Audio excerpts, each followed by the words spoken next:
Allora, buongiorno a tutti, benvenuti, grazie alla musica che Good morning, everyone. Thanks to the music. It can remain in the background while I do the presentation. Once again, I'd like to thank Rosa Donato. I'd like to express what's in my heart. And in this situation, words are never enough. This is a unique opportunity to say that the union between philosophy and science and health promotion, the environment, and individuals, the connection is possible. We can find the union of all these in Parliament, in a group who are part of the common people. Thank you, and I'd like to introduce our ideas calmly, and so I'd like to thank you.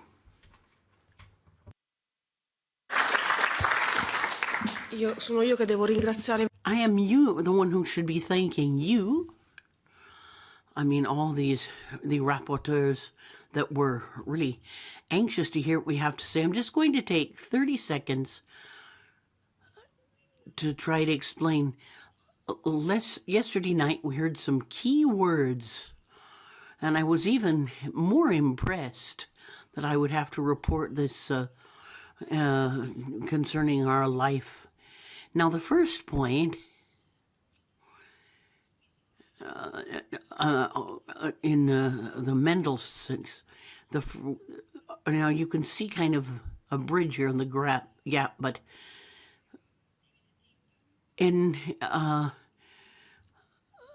I would like to respond to those who've done the work and thank you. And then we've got this feeling of union, being united together. And there's sanity, but there's also health.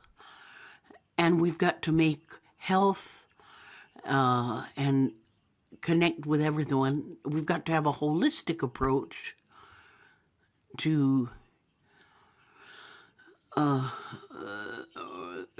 we aren't able to make people understand all areas of life. It's difficult to be more open to the world, also more open to medicines, and more open to research in all fields. And we're here to try to bring make a connection between different ways of seeing life and trying to find the best from all philosophies and science. And after yesterday evening really was impressive. What we were trying to ask is how we should achieve this and what to do. So let's see if we can meditate and act with kindness in our hearts to better act better and become more resilient in life and in the various battles that we have to wage. Now, I'd like to start today's work. I would like to show you a video from our colleague Sirpa Petikainen, who's a Finnish colleague, who's part of the interest group, and he'd like to greet you. So let's look at that. And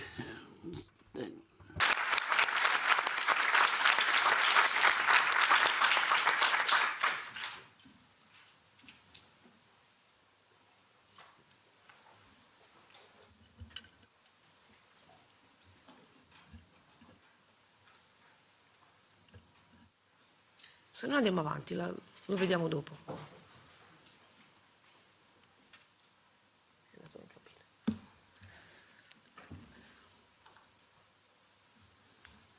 Queste sono parole che hanno colpito solo me? I don't know if these words that I'm seeing are in the text or... Che dite se andiamo We need to concentrate better on the preventive health care. This means planetary health, One Health concept, where we take into account the well-being of animals, ecosystems, and the impact of the environment to human health, be it chemicalization or our ability to resist diseases. In this cooperation, it is vital that the knowledge of Salus is taken into account with wealthy understanding of prevention, its possibilities and role, as well as the knowledge of complementary medicine that we can use to help to cure the diseases.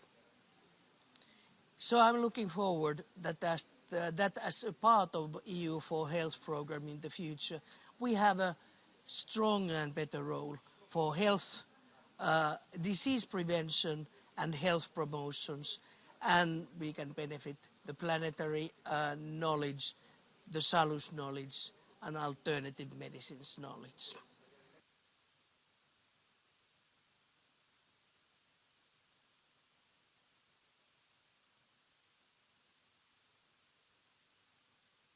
giusto per informazione.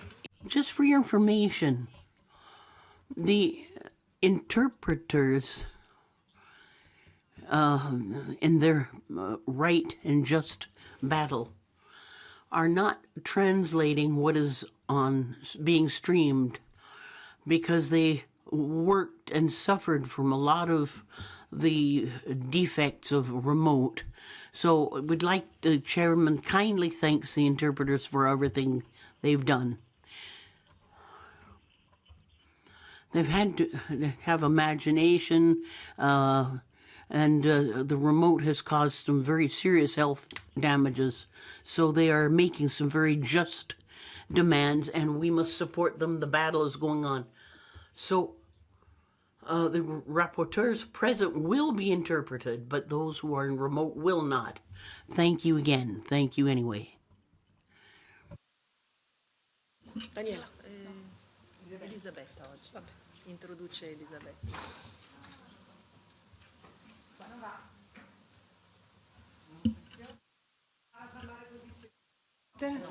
No.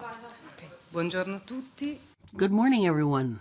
I'm Elisabetta Piselli. I'm a journalist, and with Daniela Fontana, we will be making a presentation and moderating the contributions, and we try to save time. So I'd like to say that we're asking ourselves why we need to change our paradigms. We had a contribution from Dr. Alberto Gonzelli, who made a first presentation of this, and today we'll make a conclusion with saying, let's pay for health, not for sickness, which is a new paradigm for promotion of health and sanity. There's Dr. Gonzelli from the Foundation of Health and Hygiene, specialist in preventive medicine, and the head of the management of pills and clinical practices. Thank you. Buongiorno. Good morning. Well, today we're going to give you two examples as to how we are going to proceed in the model paying for sickness and change into a model that pays for health so that we can compare two models. Now, as for example of high cholesterol, for example, which was pretty much an obsession for the different generations, but now there are medicines which are generic that don't cost a lot, and there are certain medicines which are the equivalent of statins, but there are medicines which are inhibitors of PCS, and then we've been able to there was a Furieco study which tries to give another theory, and somebody else might say that we need to look within us and see, and look at all the studies, and you'll see from the slide that you can all see. If somebody wants to live, as we can say, they might say that there was an experiment group with a placebo, and there was 5% more cardiovascular mortalities in those that took the medicine, and 4% of total mortality, 18 deaths more. So these are not solutions which guarantee results. So you're paying for these results, but they are not being achieved. The second group,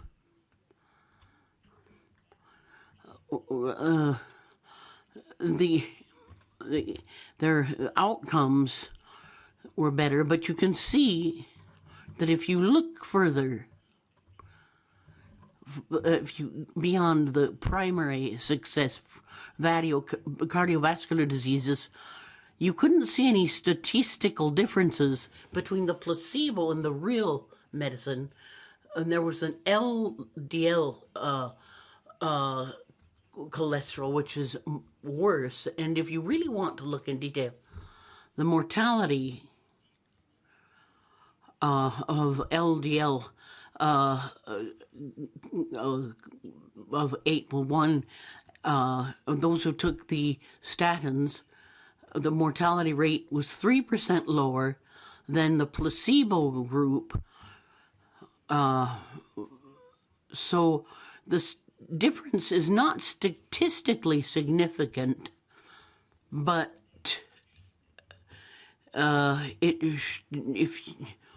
you can't just say if you open the right door, no one will die, and if you open the left, there will be 3%. But that doesn't really have any statistical meaning. So this is a cost-effectiveness comparison. In other words, Volocuma has not really helped us gain health compared with the other medicine. E che diminuisce un pochino la mortalità. These medicines only decrease in mortality by a low percentage. We're talking about $81,000 cost of statins. Rather, if you use Iroculum, it costs €1 million that could be much better used if we really want to help save lives.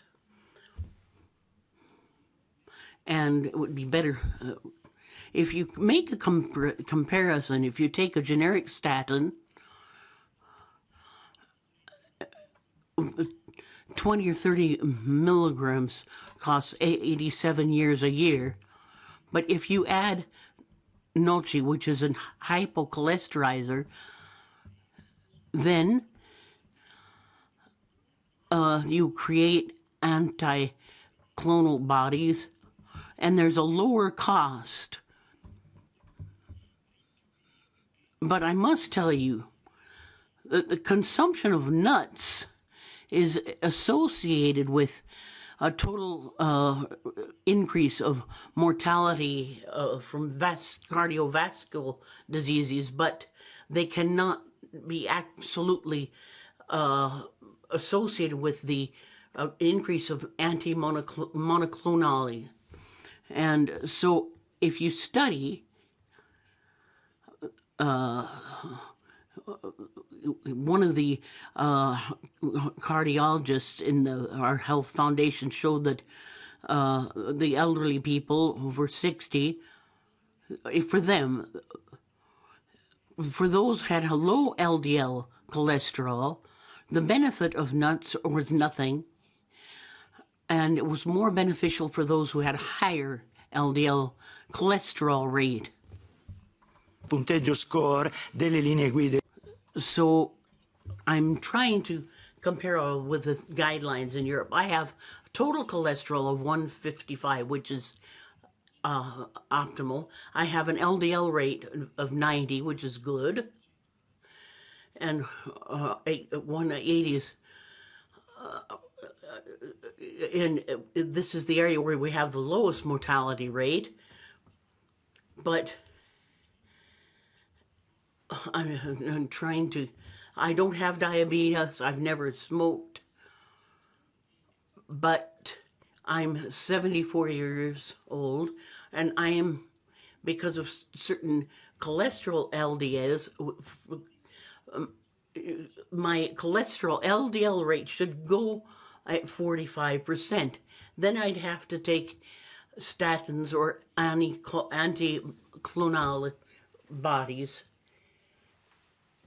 I mean, this is just kind of a generality which has not been studied. We are carrying out studies with elderly people. There will be a study to compare true mortality rates, and you can see that if we're to represent the national Danish population who've been followed for 10 years, the LDL, the lowest mortality rate is with people who have 140 cholesterol, which actually is too low.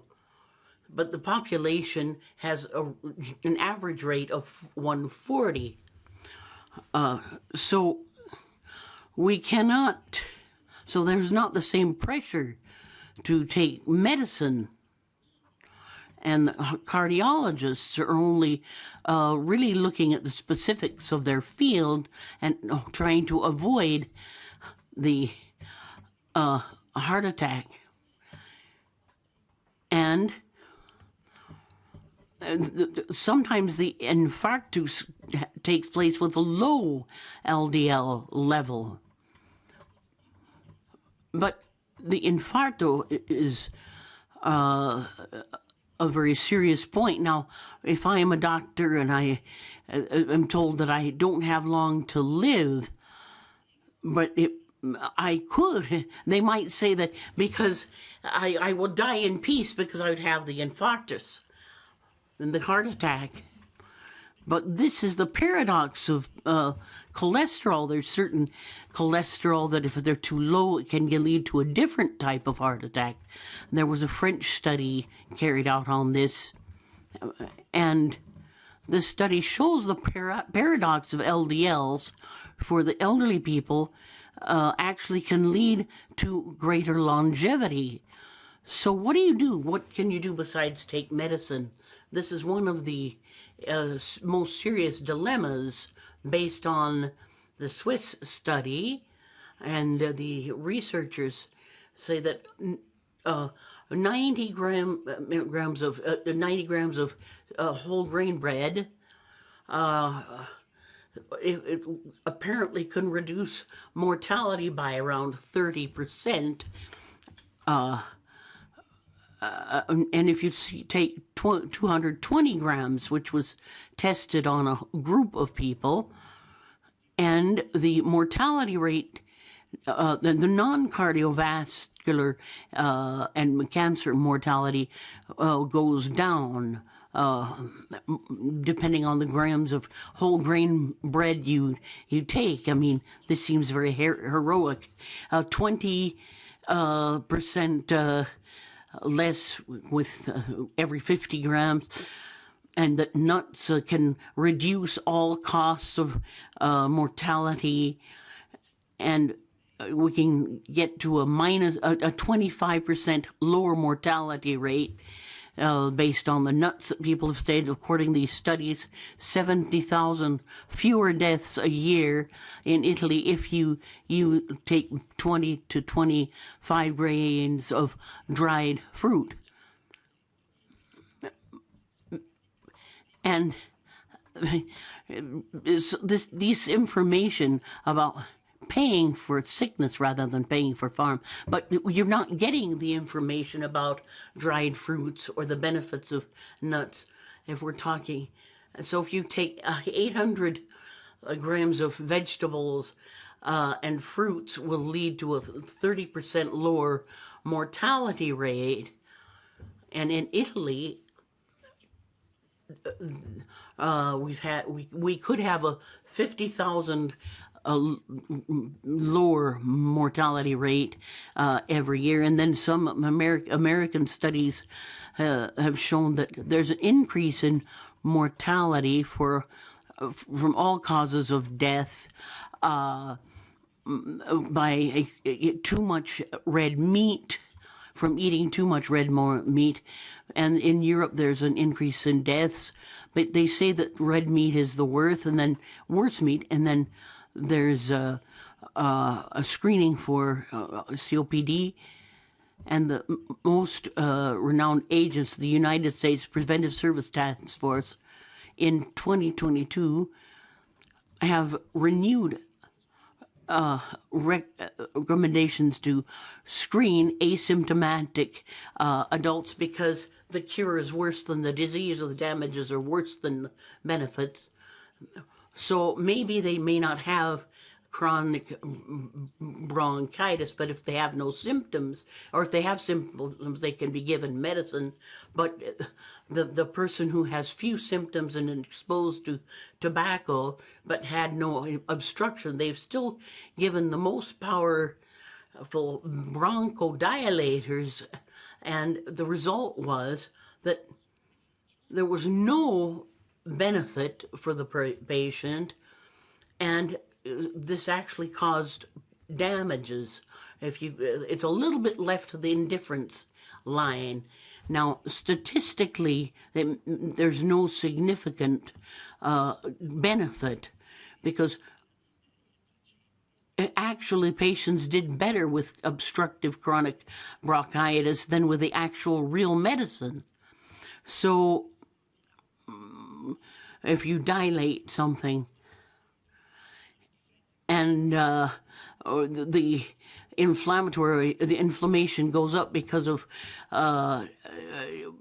consumption of toxins that enter the body, then it's causing more damage. And so we can take all the precautions we want, but so how should we advise and counsel people in a structured way to help them quit smoking or eat more healthily and have healthy lifestyles in general? If we could do that, we could have a sustainable life from the environment. So smoking is not the only cause for chronic obstructive bronchitis, but certain types of food contribute to it. In Greece, there was a group that took randomizzato and were advised to eat twice as much fruit, had much greater benefits, whereas another group, taking the Ferwanity, were worse off, and their conditions worsened. So what we're trying to propose is to train people in health promotion, and that instead of just giving medicine that you have to pay for and that sometimes cause more damage, they could learn how to eat and try to teach them the benefits of taking twice as much fruit, and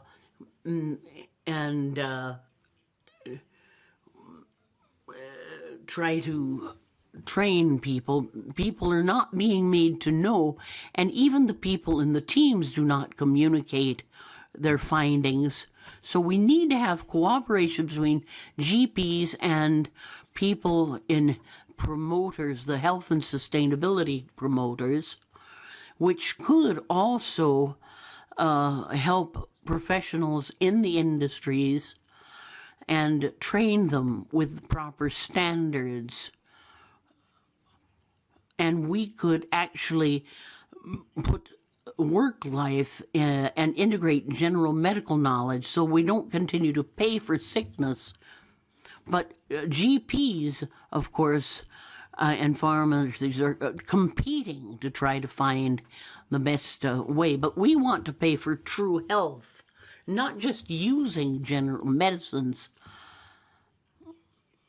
But the best way to achieve this is having those people who are trained and to have teams actually work together to carry out healthy experiments to show that this is the path to follow.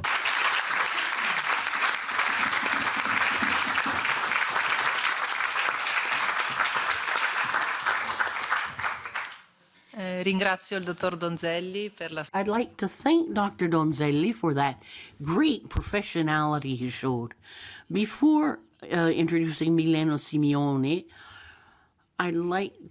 she's going to introduce the work that Salos published in 3 languages. It was written by Milena and Dr. Donzelli. It's better food to enhance the immune system. It's a very rich book with invaluable information that I recommend to all of you. Today, Milena will talk about the lifestyle revolutions and the necessary changes to promote healthy longevity in Europe. Thank you, Daniela. Grazie Alberto per tutta la forza. Thank you, Albert, for all the effort that you've put in and the bravery that you've shown. I'm honored to be able to speak after you, and so thank you. Now, of course, we heard about the interesting things we've heard. What is this revolution? It's a very strong term. I mean, look at what is happening. The earth that is turning, we're even rotating, a radical change that all of us must not wait. If we start practicing these changes, we can know what we're truly asking people to do. If we don't have a clear idea, we can't do it. We all need to move in the same direction. We all have the right to live on a healthy planet and to keep in mind that simple daily lives can make us freer men and women to have daily health, reducing our dependence on a system, because it will change the quality of life. So the change of paradigm is more necessary than ever today. We're not saying anything new. Even 400 years BC, there was traditional European and Mediterranean medicine that can make the difference. There are 3 phases of my contribution. First of all, we talk about an intervention on lifestyles, not only be preventive, but curative. So preventing and eating to heal the problems. And the idea is to get the individual who actually produced his health. It's better to know that they have produced the disease and why, and what the disease is, and know how this person is behaved in their life so that we can intervene on the lifestyle. Then we have to look at remedies which have a less serious impact on the environment. And then we can use iron, but it's a very simple medicine. Now, we've got to see that in the COVID period, what did it emphasize? That there's a great void in our system. We lack the promotion of health in connection with environmental sustainability. We need to create this change of paradigm that Dr. Donzelli highlighted, which is to try to get the root cause and stop concentrating on disease but health. To our minds and Salos, we can make a difference in a very short time, because some people are prepared to promote health and environmental sustainability. This is crucial. Now, in the contribution from Eurocom, so many traders working in traditional and medicine and food supplements, we need to recognize this invaluable source and see the advantages for health and give the proper recognition to all those people working in health promotion, to not fall back into the trap that Dr. Donzelli mentioned that might undermine our sector if we are not cautious. So now you can see this slide that was presented to the EP in 2019. And we've got to carry out this interdisciplinarity and change our paradigms, recovering what we have and involving all professionals in this aspect, the promotion of health, a holistic vision in connection with the environment. We need to follow the WHO's directives and guidelines on this and properly remunerate as with a model that will pay for health, working it and putting it in a social sphere, educating people that health is an individual and collective good. I have to learn to promote health. We've got to allow the schools to teach people and everybody, wherever, we've got to have health produced in all areas of life. Dove sono andata? Non so dove sono andata, ma eccolo qua. Sì. Perché sto guardando lì perché non... No, sorry, there's some slides that we don't see too well, says the speaker. Quindi possiamo fare la differenza.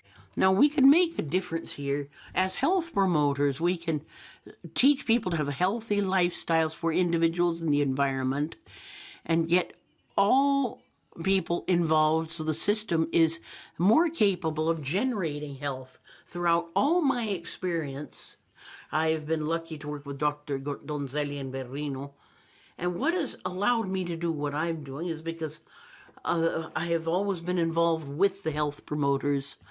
I worked with the schools.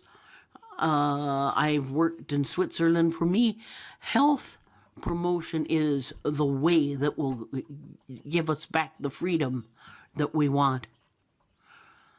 Now, how can we look at this new situation? Well, I like this idea that Carmen Di Lauro organized this intervention, this contribution, where she presented an idea as to how we can, what we can call the carriers of cross-cutting health, promotion of health and sustainable, what can be done. It has to be done in an organized way.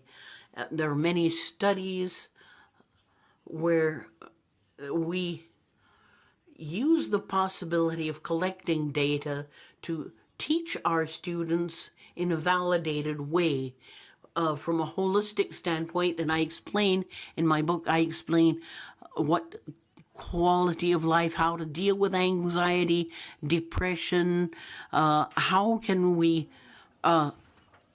follow the situation without undermining the individual role.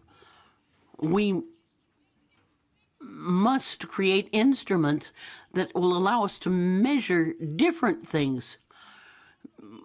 One time, my friend, a friend of mine was, you can't think that the thermometer measures blood pressure.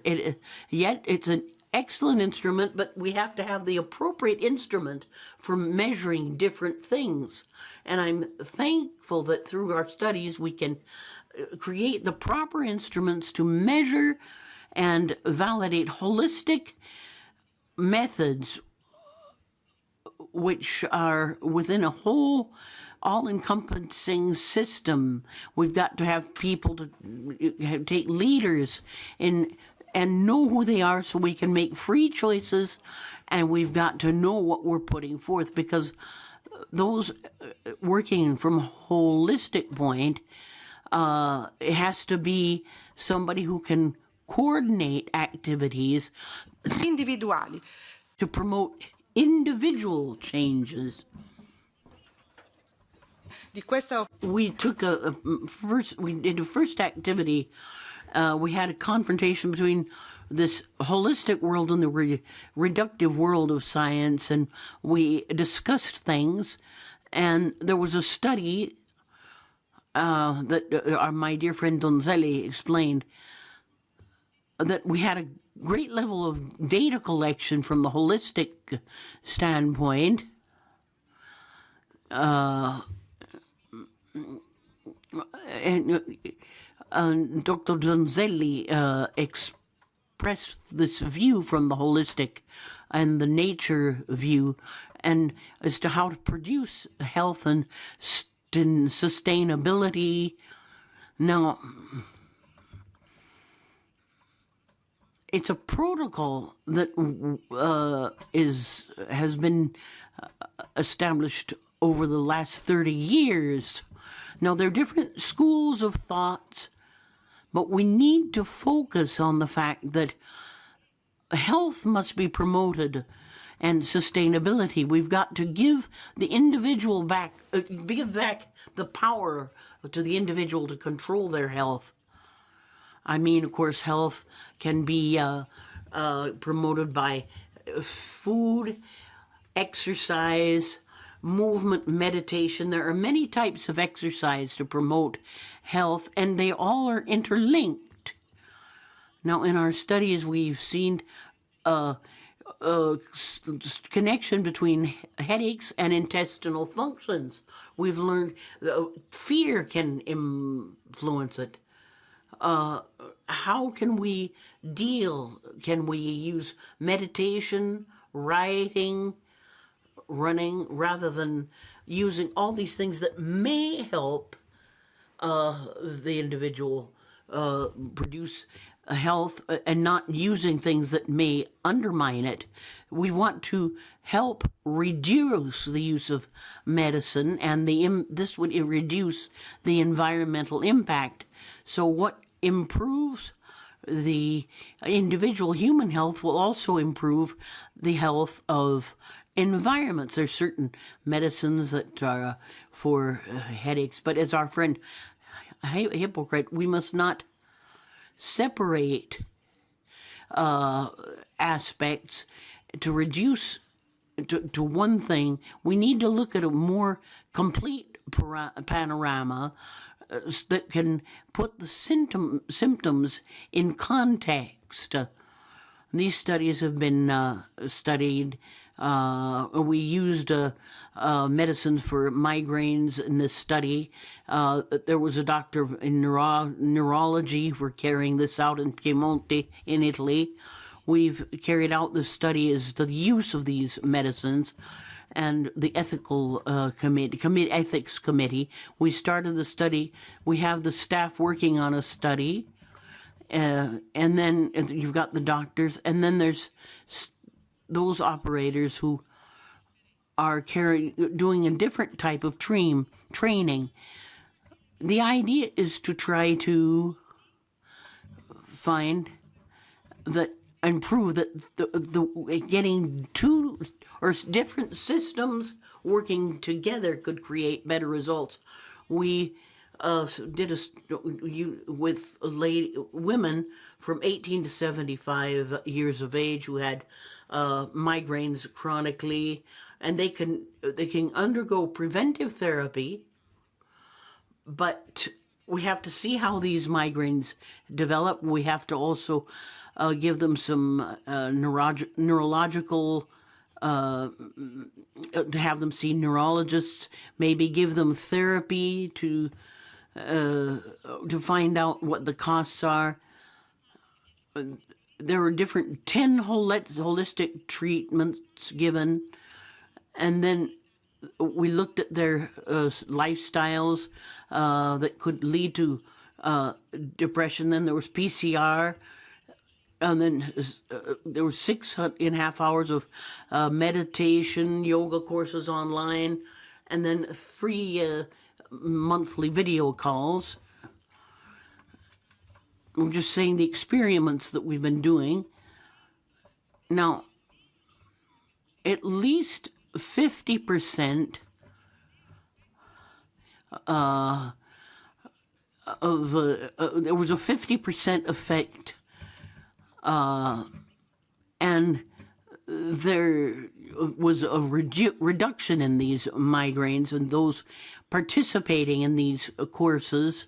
There are 22 women, but we only had 12% of the necessary funds, and there were around 70 trainers. There were some Zoom directives, and we're going to try to conclude and get the results from the study. The interpreter did not get all the figures. She apologizes. But I'd like to say the preliminary results are quite encouraging. But we've only evaluated 10% who have finished the course. But we have to be cautious. We will not yet present the results, but they're encouraging for the time being. We're talking about healthy longevity. For healthy longevity is not only measurable lifestyle, but there's also resilience. We've been to meditate also. It's not just material, but spiritual, and be able to dance in the rain without waiting and expecting it to stop, let's say. And then there's the changing of cardiac rhythm, because it can help us achieve longevity, healthy longevity, and resilience. And you can see that the changing of cardiac rhythm is synonymous with health. When you can change the time between one beat and another, there should be different variations. The higher it is, the more healthy we are. When it's low, you're less health.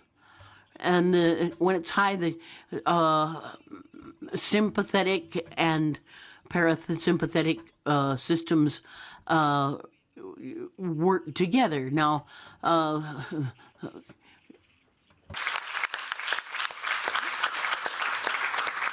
è bassa quando c'è ipertensione, quando c'è obesità. Now, when there's high blood pressure, if you've got diabetes, if you're obese, the variability is low. And in 419 studies, but if there's chronic inflammation or chronic stress, this variation is low. Or also when there are social difficulties, but it's high when we eat whole foods. The Mediterranean diet is very much based on vegetables, and we discussed this last night. It's high when we are compassionate, if you have the proper breathing techniques, when you do manual work. Quando c'è meditazione, quando c'è... If there's therapy, if there's meditation, the variability is higher. There's another study, before or after. It's maybe it's not as significant, but it's a study on well-being and wellness. We will be collecting data in a very scientific way of the effects of European Mediterranean medicine, a lifestyle, and manual techniques to see how they affect health. We'd like to do something else. We have to do it together. We'd like to have the possibility to put health promotion and environmental sustainability at the political level and acknowledge the need for health promoters and the idea would be to have health promotion present 50% of the budget. We'd like to carry out experiments where health authorities are based on the results of achieving healthy longevity for citizens.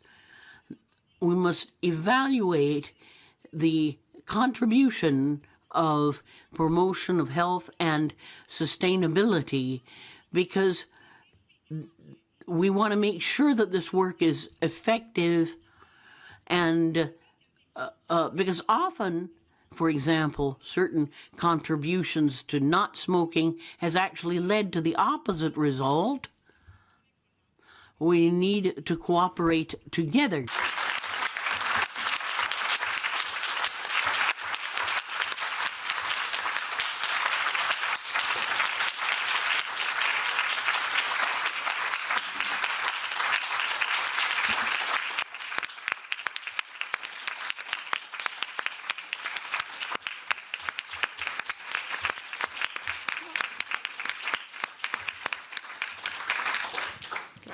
La naturopata Simeoni riesce sempre a trasportarci. Naturopaths are often able to really give us the energy and convince us as to how important all this, with all their heart. This is truly an emotional situation. I'd like to introduce Elena Maria Filovro, a doctor, a member of the scientific committee of the Health Foundation, who will mention the COVID restrictions, health, and mortality. She will present a work that has not yet been published. Thank you. I'm going to speak in English.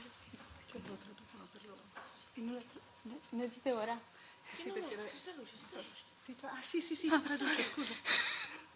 Scusate, ok.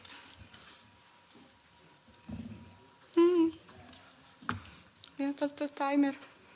Tanto c'è lei, Ok, va bene. So I'm deeply honored. I thank Rosa D'Amato for having us here. I thank Salus Network, and I'm really honored to be such amazing masters in their craft, and I'm just so young. So thank you. Ok? Come funziona? È questo. Lì. Okay. So, this is my conflict of interest declaration. I have none. Okay.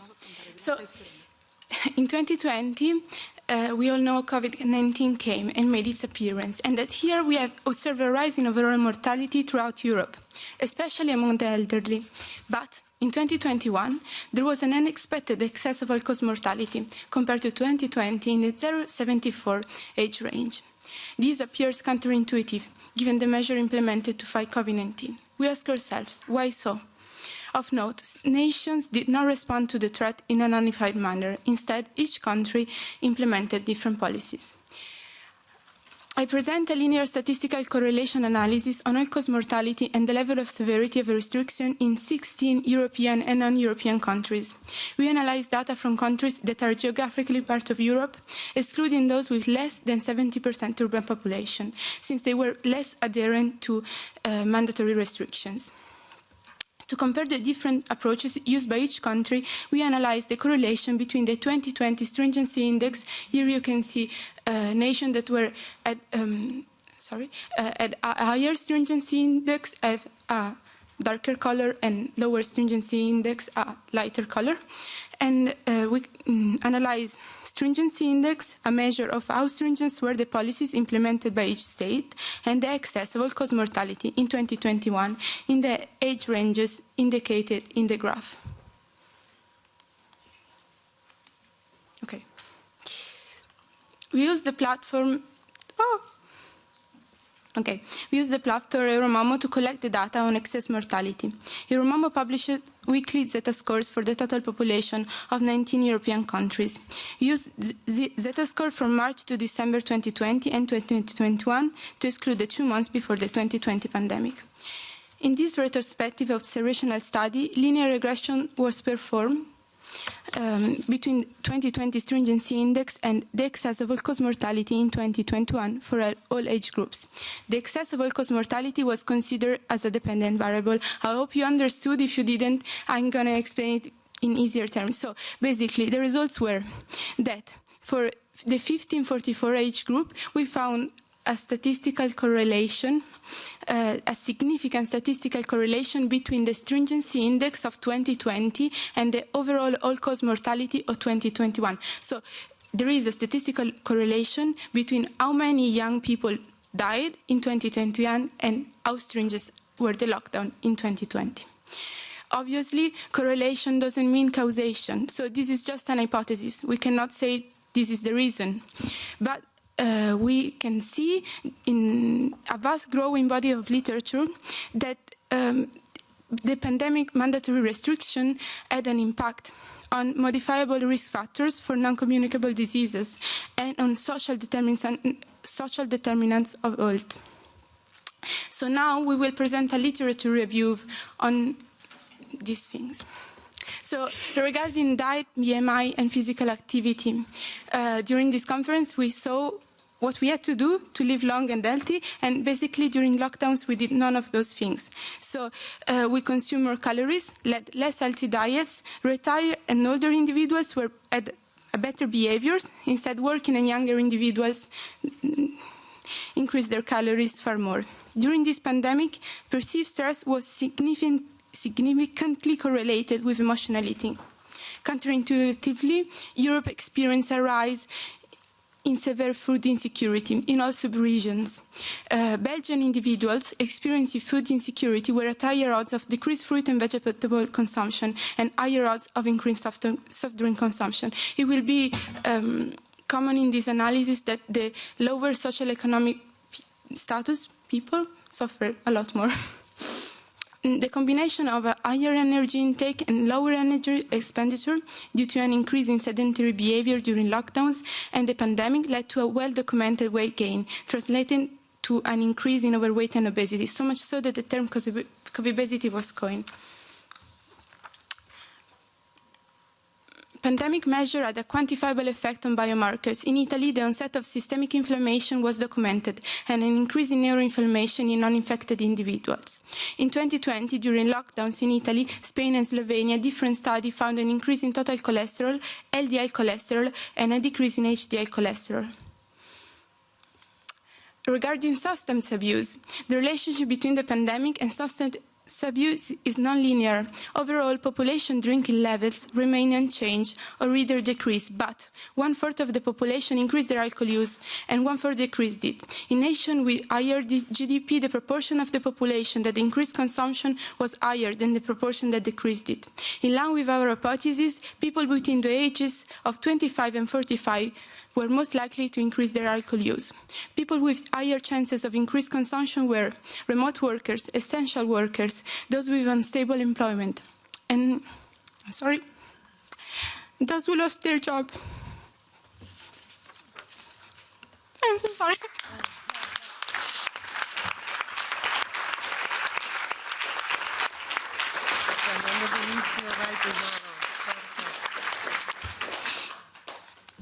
Which was uniquely associated with increased consumption. Moreover, there was a strong escalation. Brava. Bravissima. Tranquilla, vai.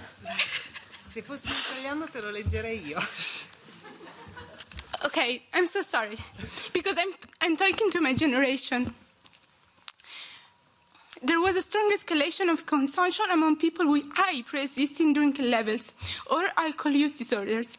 In 2020, there was an increase in alcohol-specific deaths in England and Wales, and an increase in mortality trends in chronic liver disease in the younger population and in underserved minorities. The proportion of population smoking during the pandemic was lower, thank God, following a pre-existing trend in the UE, European Union, and USA. Even though our analysis focuses on Europe, it's worthwhile to mention the opioid epidemic. 3 studies in 2020 found an increase in death from drug overdose with a peak, or an increasing trend in post-lockdown phase. Okay? Okay. Scusate. Okay, I'm so sorry.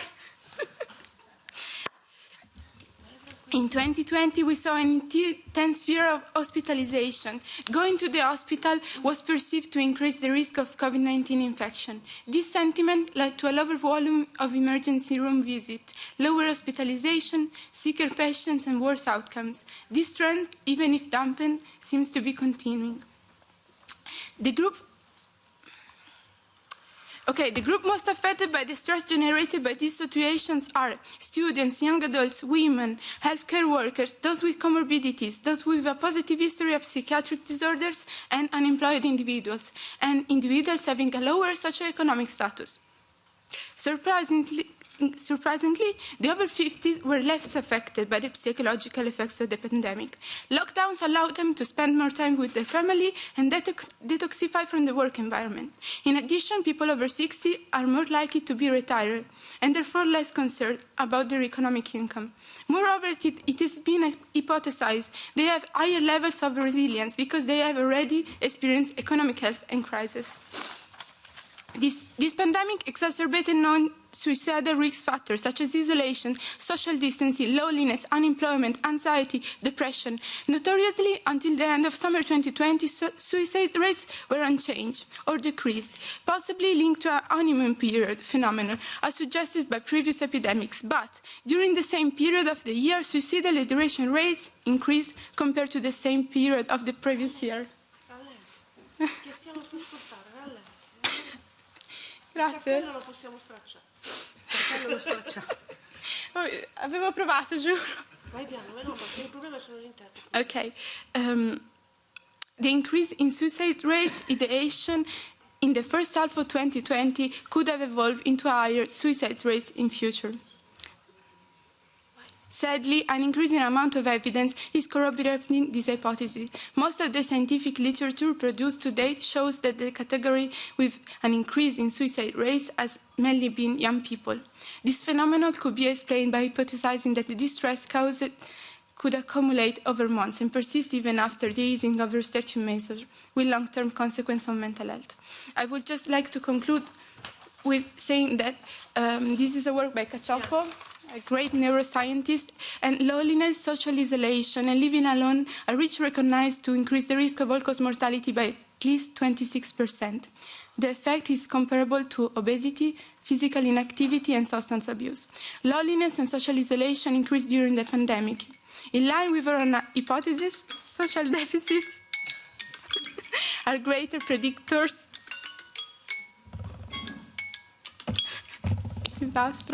are greater predictor of overall mortality in individuals under the age of 65. And I would like to thank my collaborators, and maybe they, Lorenzo Del Moro, my husband, Roberta Campone, a medical doctor that is training in psychiatry, Marco Alessandro, who did the statistical work, and Alberto Donzelli, that is our mentor. Thank you.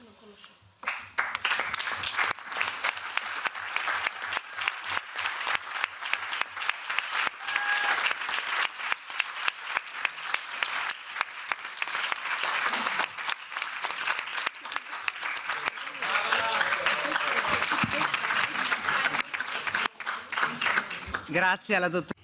Thank you, Dr. Predovano. I mean, the emotion is understandable because the issue that she was talking to us about is very important, and the COVID restrictions have had sometimes devastating effects, especially on the young people, and I think she experienced it. So please, let's congratulate her. Abbiamo parlato. Now, we've talked a lot about diet, what we're eating, and of course what we eat comes from the land. So this is why it is important to have healthy land and varied foods, and this is the bait of a healthy and balanced diet. This is a recurring issue that comes up, and it came up in all the interventions. Yesterday,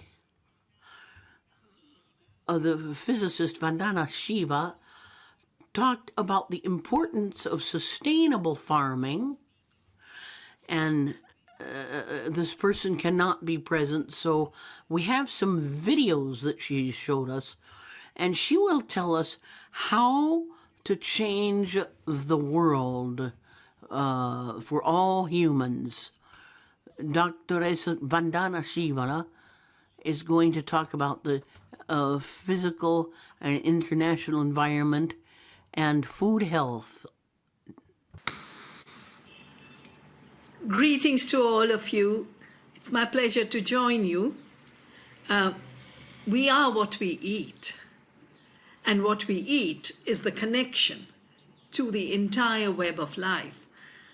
I see food as the currency of life. Nutrition is what flows throughout the creation. We are part of one living earth, one complex ecological web of life, woven by biodiversity, from the microbial to the planetary level. We are not separate from nature and the earth. Biodiversity and our food connects us as one earth family. Biodiversity is an organizing principle of healthy ecosystems. The health of all beings is interconnected through biodiversity, mutuality, symbiosis. The dominant false paradigm sees us as all separate, the earth as inert and dead matter, and, most importantly, sees everything being in competition with everything else, which is not true. Nature and true community works through cooperation. Biodiversity is the source of health in the continuum in the web of life, from healthy soils to healthy plants to a healthy gut and healthy humans. The health of our gut microbiome is increasingly being recognized as the basis of health. The biodiversity outside and the biodiversity within us is interrelated. The biodiversity in our soils, the biodiversity on our farms and plates cultivates and nourishes the biodiversity in our gut microbiome. The planet's health and our health is one health. And health means to be whole, to be integral, to have the capacity to heal when you slip in your wholesomeness. The earth has her systems broken, but she can be healed just as much as the discussions on the multiple diseases overtaking us, including the mental diseases, as very violent and brutal, unscientific systems not related to health, but related to wiping out small economies, small professions, the corner store, the cafe, the village community.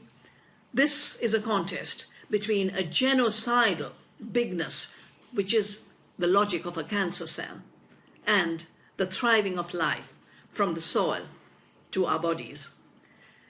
The soil is not inert dead matter. It's not an empty container. The soil is vibrant. Healthy soils are full of biodiversity, which maintains the planet's health by participating in and maintaining the cycles that run the planet and the earth and ecosystems. The carbon cycle, the nitrogen cycle. 1 tiny gram of soil contains as many as 1 billion bacterial cells consisting of tens of thousands of taxa, up to 200 million fungal hyphae, and a whole range of mites, of nematodes, of earthworms, of arthropods. 1 teaspoon of living soil contains 6 billion microorganisms containing 1 billion bacteria, which translates into biomass of 1 ton per acre. 1 square cubic meter of the soil contains 1,000 earthworms, which are the true producers of soil fertility. 50,000 insects, 12 trillion roundworms. 1 cubic meter of healthy soils can have 25,000 kilometers of mycorrhizal fungi. Living soils are really fungal networks, and it's being called the World Wide Web in the soil. The fungi are living intelligent systems that select and discriminate give and take nutrients in mutuality. They're intelligent filters which are seeking out essential nutrients, absorbing them and sharing them with plants. They exclude harmful substances. The intelligence to choose between the good and the bad, the toxic and the healthy. The ability of living organisms to discriminate between essential and harmful substances and only encourage exchange of the beneficial through the protective membranes of what makes life and health possible begins from the tiniest cell. Goes on to microbes, the organs of our bodies as a whole, and Gaia, the earth, as a living system. As Albert Howard has written in Soil and Health, the soil is in fact full of living organisms. It is essential to conceive of it as something pulsating with life, not as a dead inert mass. There could be no greater misconception than to regard the earth as dead. A handful of soil is teeming with life. The living fungi, bacteria, protozoa, invisibly present in the soil complex, are known as the soil population. This is what makes life on earth possible. This is what makes food possible. This is what makes health possible. And combined with this diversity in soil is the diversity of plants. For nearly 4 decades, I have been building movements to grow diversity. Because if we grow diversity, we grow more food and we grow health. Because the biodiversity performs all the ecological functions that we need, controlling weeds, of controlling pests, of managing the soil, of managing the water. And now there is so much body of scientific knowledge that the ecological functions of biodiversity are what create productive ecosystems. The destructive functions of agrochemicals actually degrade all ecosystems, plant health, and human health. That's why regeneration of living systems of biodiversity is an imperative. Navdanya, the movement I started, means 9 seeds, but it also means the new gift. It's the new gift of life. It's the new gift of diversity. It's the new gift of the commons. And over these years, as we have grown diversity, we practice what we call biodiversity-based regenerative agriculture. Diversity on our farms and our plates has not only increased the ecological stability of our ecosystems, it has increased the available nutrients. We have 106% more copper, 61% more manganese, 243% more molybdenum, 64% more zinc, 120% more chromium, 72% of all trace elements. The more you intensify biodiversity, the more you increase ecological resilience as well as productivity. Productivity is how you grow more food. We are now realizing that the health of the soil, the health of the plants, and our health is one health. We are interbeings. We are made of the soil. We are made of the plants we eat. We are made of what the plants eat from the soil. We are made of what the pollinators help the plants to grow. Our research has shown that when we don't use pesticides and the bees and the butterflies and the pollinators thrive, we produce 1/3 more food. It doesn't come from our work. It comes from the work of insects, beneficial insects. We are interbeings in this web of life, interconnected through this mutuality and give and take. The bee pollinates the flower. The bee gets honey. The flower gets the next generation of offspring. This is the mutuality where everyone gains, rather than the extractive economy where everyone except a handful are losing. We are multi-species organisms. We are an ecological community, a complex, self-organized, self-regulated ecosystem. And what brings humility is that we are 90% other beings, primarily our fellow microbes that keep us healthy. The biodiversity within us is shaped by and maintained by the diversity in our external environment and in our food. The human microbiome consists of all microbes, bacteria, fungi, viruses that live within us and on us, including the skin, the mammary glands, the seminal fluids, uterus, ovarian. in every one of our ecosystem. It has been estimated that there are 380 trillion viruses inhabiting us. Viruses are not our enemies till we make them adversities. We are viruses. We are walking viruses. Our gut has 100 trillion microorganisms of 100 species. This is 100,000 times more microbes in our gut than people on this planet. To function in a healthy way, the gut microbiome needs a diverse diet. And a diverse diet needs a diversity in our fields and gardens. A loss of diversity in our diet causes ill health. The system of health in India, Ayurveda, 10,000 years old, has recognized that. It has recognized that we must every day eat 6 tastes, all the tastes, including the bitter tastes, because our gut needs all that diversity. Western science is now starting to realize what Ayurveda has known for 10,000 years, that the body is not a machine, food is not fuel that runs the machine on Newtonian laws of mass and motion. Food is not mass, it is living. We call it Annam Brahman, the creator. It creates our health. It's the system that is part of the creation, the currency of creation. It is the source of life and the source of health. We now know that the gut microbiome is where health begins and where disease begins. It is now being called the second brain, the enteric nervous system with 50 to 100 million nerve cells and sensors, each of which needs a different diet. One Health means we recognize the microbial biodiversity is important for building our immune system. A healthy gut has diversity as well as an effective barrier between the inside of the gut and where the microbes break down food and the gut-associated immune system. And these complexities of how toxics in our food, ultra-processed food, invasive chemicals in our body are disrupting this delicately balanced, self-organized system that our body is and a healthy system is. Just as soil microbes help plants grow and stay healthy, microbes in our bodies provide us with nutrients and maintain our physical and mental health. They strengthen our resilience while facing disease. Because we are more bacteria than human, when the poisons we use in agriculture, such as pesticides and herbicides, reach our gut through food, they can kill beneficial bacteria. Our gut microbiomes process the food we eat, transform it into nourishment for our body and brain.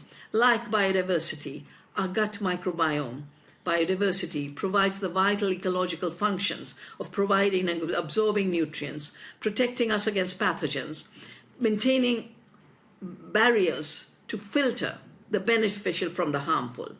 The gut microbiome participates in vital processes, including digestion, energy, metabolism, synthesis of vitamins and other nutrients, and the development and regulation of our immune system. The gut has taste sensors, and each of them processes and creates the different metabolic systems that our body needs. As Maya has said, the multitude of phytochemicals derived from a diet rich in biodiversity, combined with the array of perfectly matching sensory mechanisms in our gut, synchronizes our internal ecosystem, our gut microbiome, with the world around us. The gut sensory system is the national security agency of the human body, and we have to take care of it. And it begins with the food we eat and how that food was grown. I have realized over these many years that eating is a conversation between the plants, the soil, the cells in our gut, the cells in our food, and between our gut and our brain. Eating is an intelligent act. It's a conscious act. It's a healthy act. It's an act at the deepest cellular and microbial level. The cellular communication is the basis of health and well-being. It is also the root of disease when we become careless or we are forced to participate in poison systems. if we could listen to our bodies, our knowledge would be more in sync with the intelligence of our bodies, which is the real intelligence of our minds. Unlike what Descartes said, who with arrogance said, I am a thinking thing without a body. No, we are all bodies, but we are intelligent bodies. Every cell in our body is intelligent. Through the ecological science of agroecology and Ayurveda, our minds could catch up with the intelligence of the earth, our bodies, all the amazing potentials that living systems have. Eating is an act of communication. In eating, we communicate with the earth, the farmer, and those who transform our food. And our food communicates with the beneficial bacteria in our gut.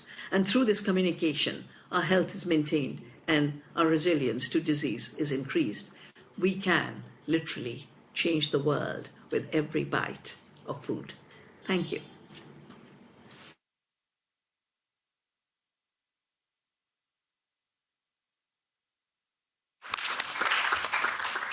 Grazie alla dottoressa.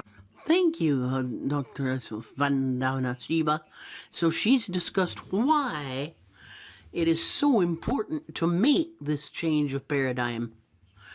Now we're going to understand how we can do it, what's happening in the rest of the world. Let's start out with Switzerland, because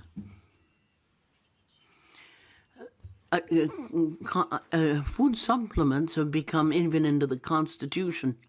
We will hear naturopath Davide Cascina, who is the director of LUMEN Man and Nature from Switzerland. Buongiorno a tutti.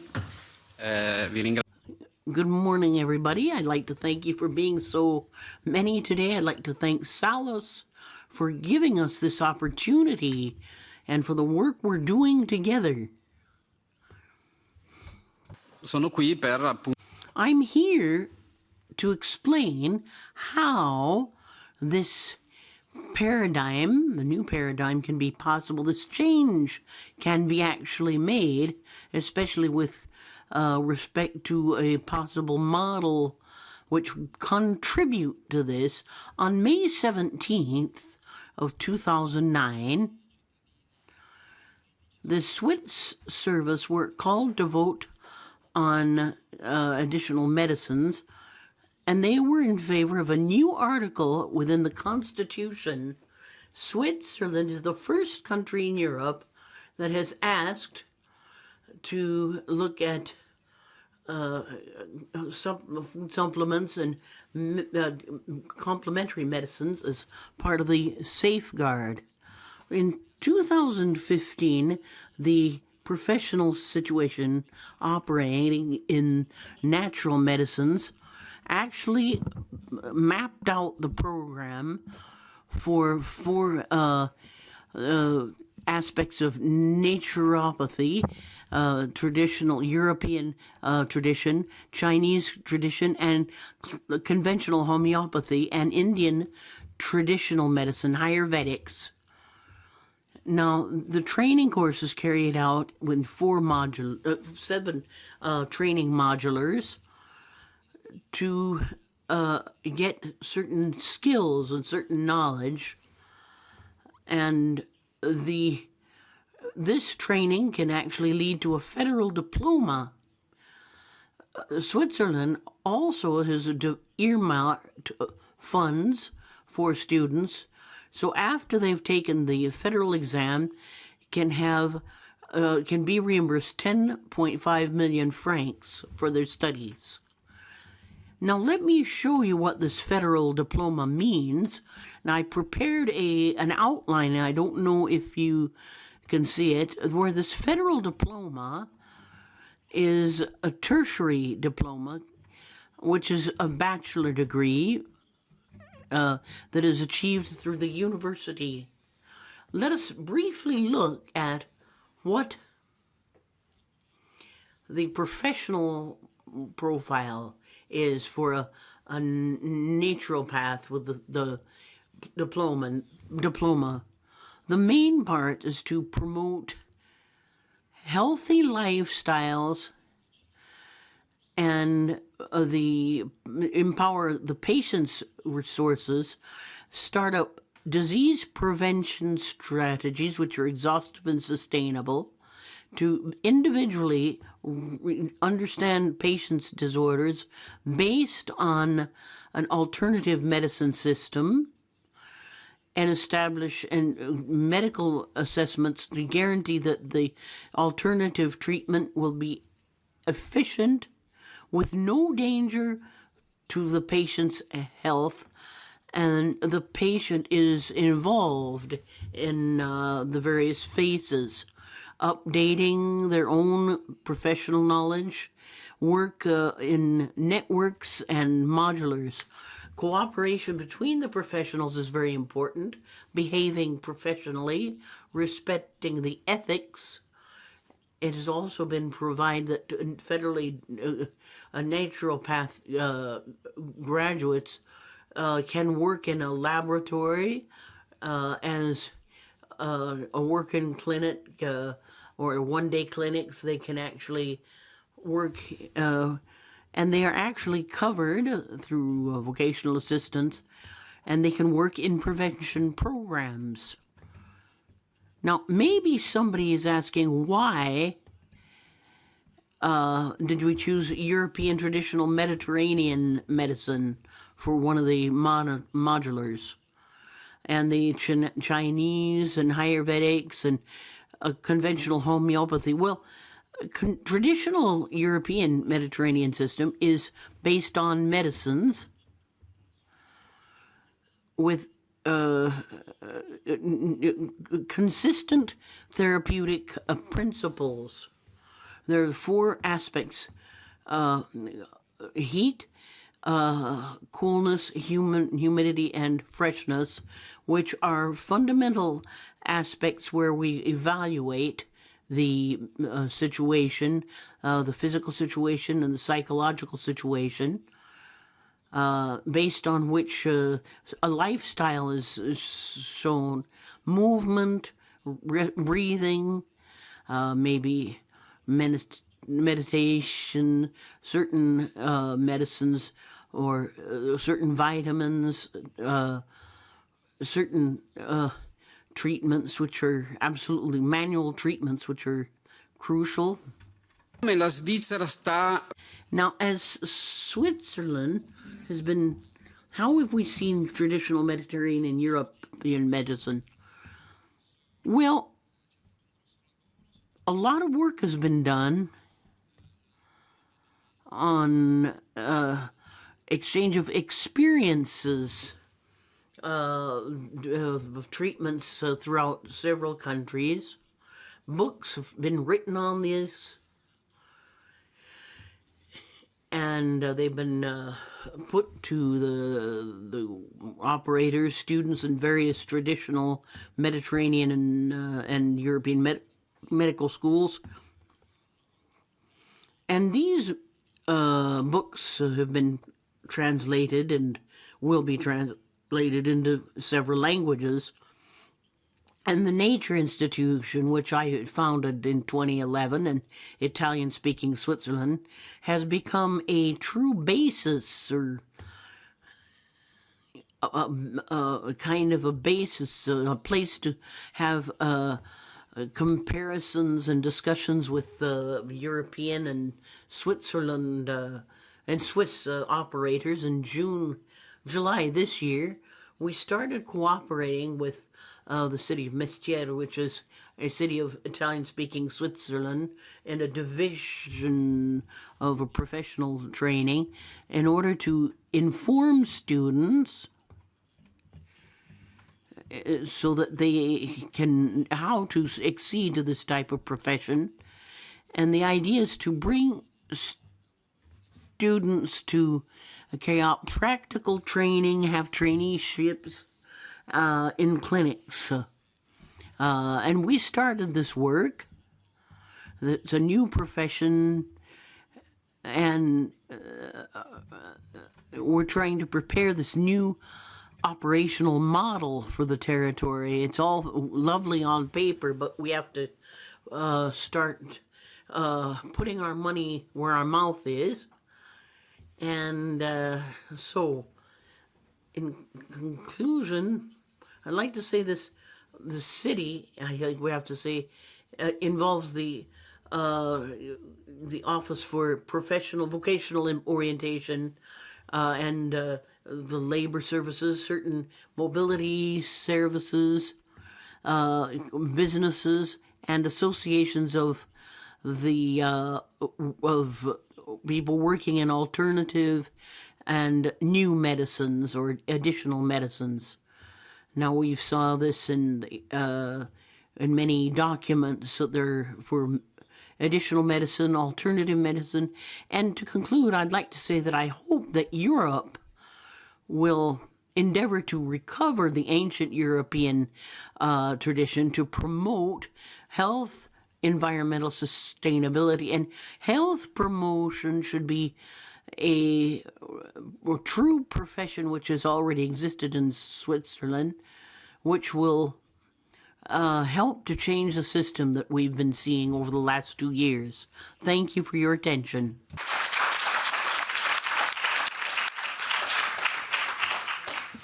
Grazie al dottor Cascino. Thank you, Dr. Cascino, for making us familiar with Switzerland's attitude toward new medicines, and we will hear from Dr. Andrea Dorado about bringing different medicines together.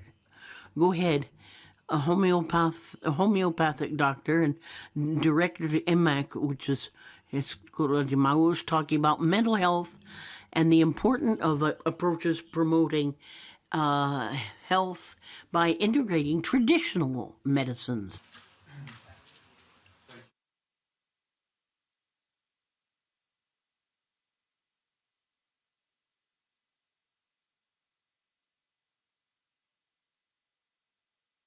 Mato for invite us to be here today to speak about this so important theme that you are speaking since yesterday.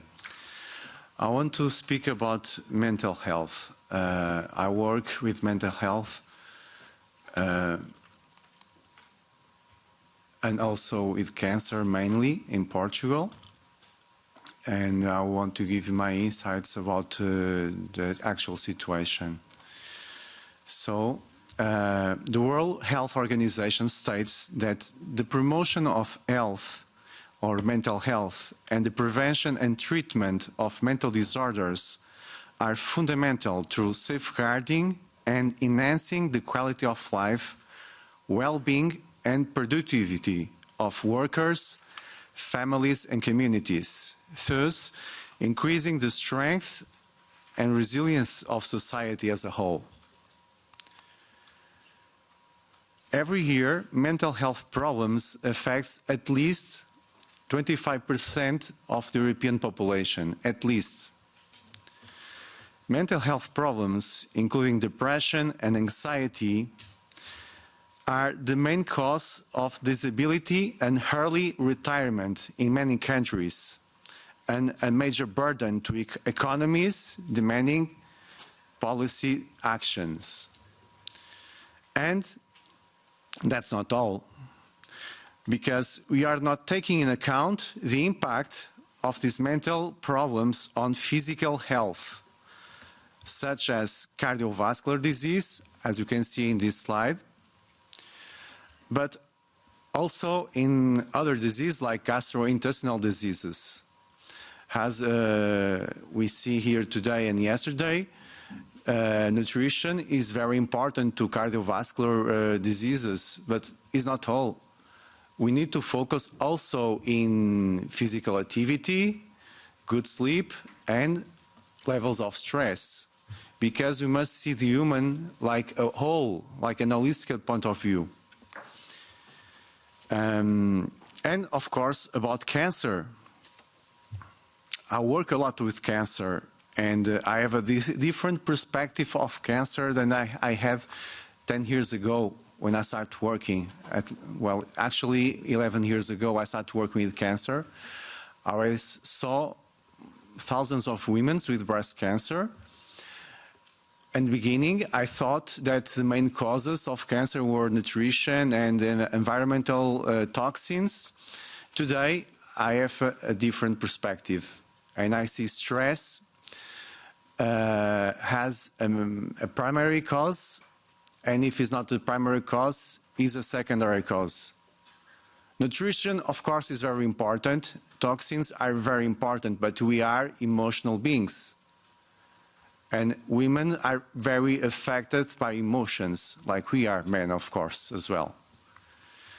So I found this article that exposed this situation and related some kind of types of stress, because stress is not all the same, with breast cancer. And it makes all sense for me because I see women with cancer every week. I can check if this is true or not.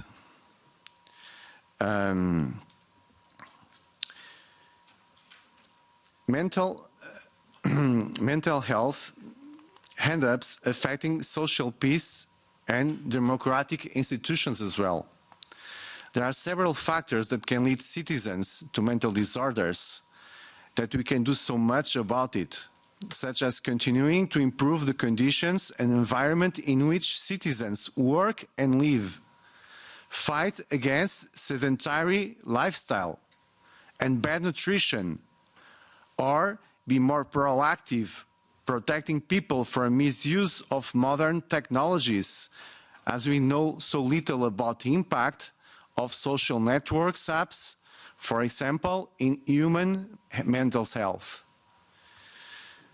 Practicing mind-body exercise like mindfulness, meditation, yoga, tai chi, or qigong has been shown to decrease depression, anxiety, and increase resilience in different groups and genders, from maltreated children to health professional workers. Incorporating approach such as mind-body exercise can increase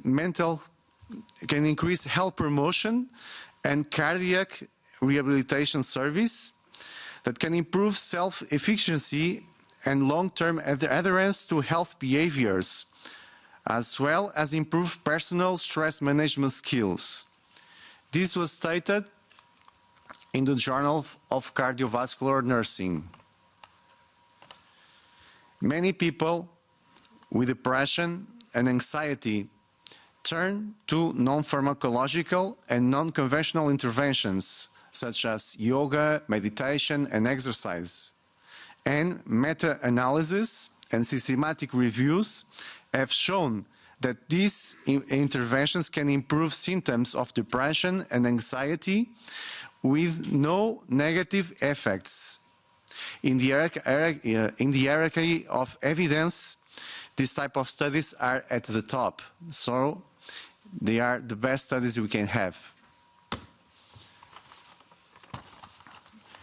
But other complementary therapies has been shown to be helpful in management mental health, such as Reiki or craniosacral therapy, for example. There are much more. I just only have time to show two. They are also non-pharmacological therapies and can reduce anxiety levels.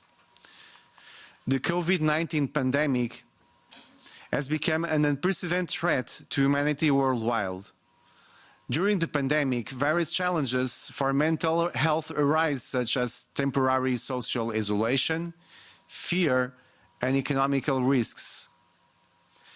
Mind-body modalities can reduce the long-term adverse health effects associated with COVID-specific chronic stress. This systematic review aims to investigate the role of non-pharmacological therapies in managing the mental health of healthcare workers during the pandemic. A comprehensive search was conducted using 6 electronic databases, resulting in 18 clinical studies from 2019 to September of 2021. Meta-analysis showed that mind-body exercises significantly improve the perceived stress of health professionals. In other study, An evidence map was created based on 126 studies that provide a broad overview of available evidence of traditional, complementary and integrative therapies in times of COVID. While evidence maps can provide a broad overview of the research, the findings have had more positive than negative effects to help guide evidence-based decisions. Like we can see here, at green and turquoise are the good results. This is of great importance when recent studies indicate that use of antidepressants in Europe continues to increase, as we can see in this graph. I'm not saying that antidepressants are not useful. They are very useful in acute situations, but people taking it for 10 and 20 years, I think there is not solution. A large number of studies have been published showing that the efficacy of non-pharmacological and unconventional interventions, they do not replace conventional medicine, but are adjunctive therapies that can decrease long-term use of prescription drugs, as well as the healthcare burden, as highlighted in some studies. As a naturopathic doctor, cooperating with psychologists and physicians, I confirm these statements. And mental health is not just about being happy or sad. Mental health is key to promote also democracy, human rights, and environment. Thank you very much for your time.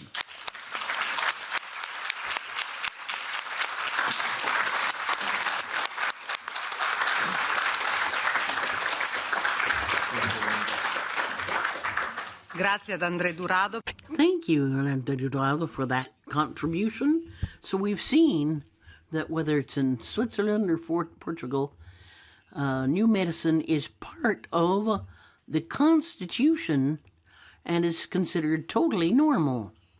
Now, what's happening more and more, and what we're hearing more and more, is that it's a part of a whole. It's part of what we're eating, what we're thinking, and what and how we're living things.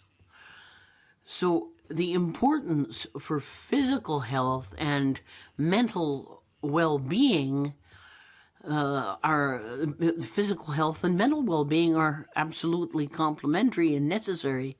Now, there are children with special needs, and they have to take maybe different paths of life, but many results can be achieved using what they call good practices. We will be hearing from Spencer Doman, COD Doman International in the United States, who's talking about the effects of health promotion in children with special needs.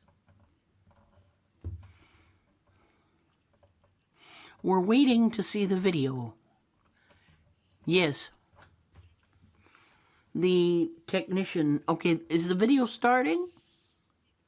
The video, please. Oh. Hello, my name is Spencer Doman, and welcome to my presentation called The Great Effectiveness of Health Promotion in Children with Special Needs. I'm the director of a nonprofit organization called Doman International, and in this presentation, I'm going to talk about the profound impacts of health promotion in children with special needs and neurodevelopmental delays. Let's go to the presentation. Well, first of all, I want to thank Salus for inviting me to do this presentation that I think will bring profound impacts for children all over the world with special needs. Well, the first thing I want to say is that we need to help children with special needs by focusing on brain development.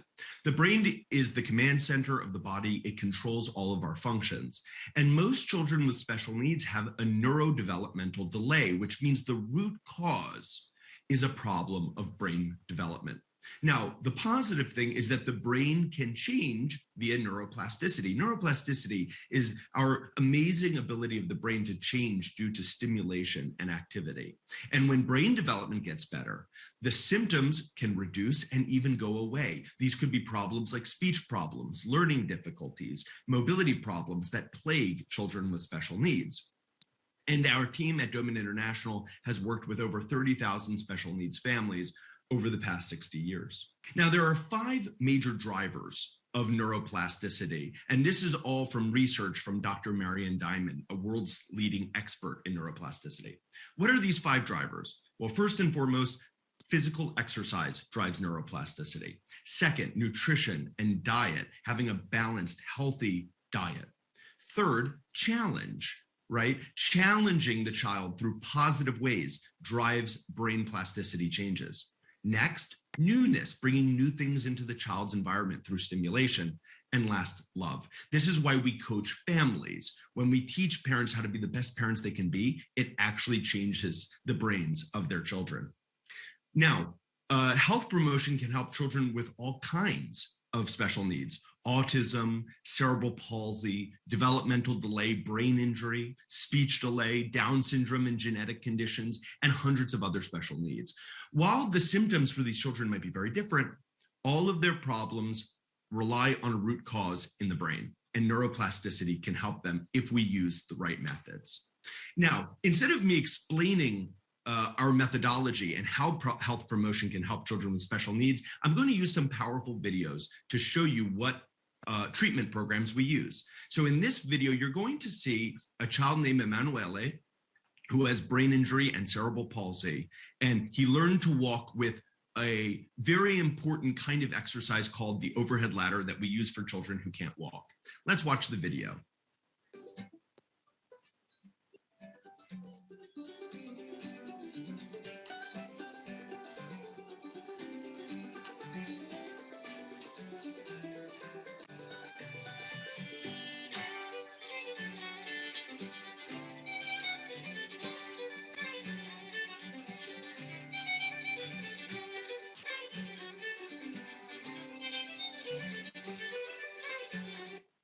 So you can see Emanuele learned to walk independently. This is a child with cerebral palsy who parents were told would never walk, with the help of a simple but powerful tool called the overhead ladder. Let's watch another video of a 2-year-old girl with Down syndrome who learned how to read. Her name is Shravi, and she learned how to read with the Domen Method reading program. And I'm just going to show you a quick video to show this impressive ability. Okay, parts of my eye. Eyelashes. Eyelids. Cornea. Iris. Sclera. Huh? What? Okay. Huh? So you can see in that amazing video, a 2-year-old girl with Down syndrome who parents were told would have learning difficulties her whole life reading, through the power of large print and repetition, which is an important part of the newness and stimulation part of our program. The results have been impressive over the years. 59% of kids who could not speak learned to speak on the program. 54% of children who could not walk learned to walk. 97% of children who could not read learned to read, and 48% of children who could not write learned to write. And writing is one of the most difficult things to achieve with children with special needs. Thanks so much for listening, and I hope you agree that these results are impressive for children with special needs around the world.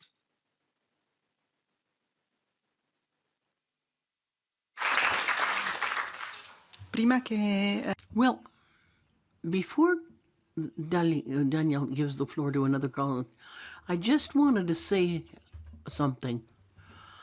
We felt it was important that they speak to us because they're using health promotion in a very complicated area.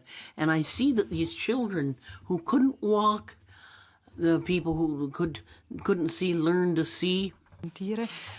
I've heard deaf people who learned to hear, and my daughter couldn't read or write, and she was able to do it. These are true capacities, and they can use a health promotion. So these families have children with special needs, and the families also need to have hope. And so through neuropsychologists, they've been able to work, and they are very important in the health network. We need all of these people who care for children with special needs make their voice heard, because they really need it. Thank you.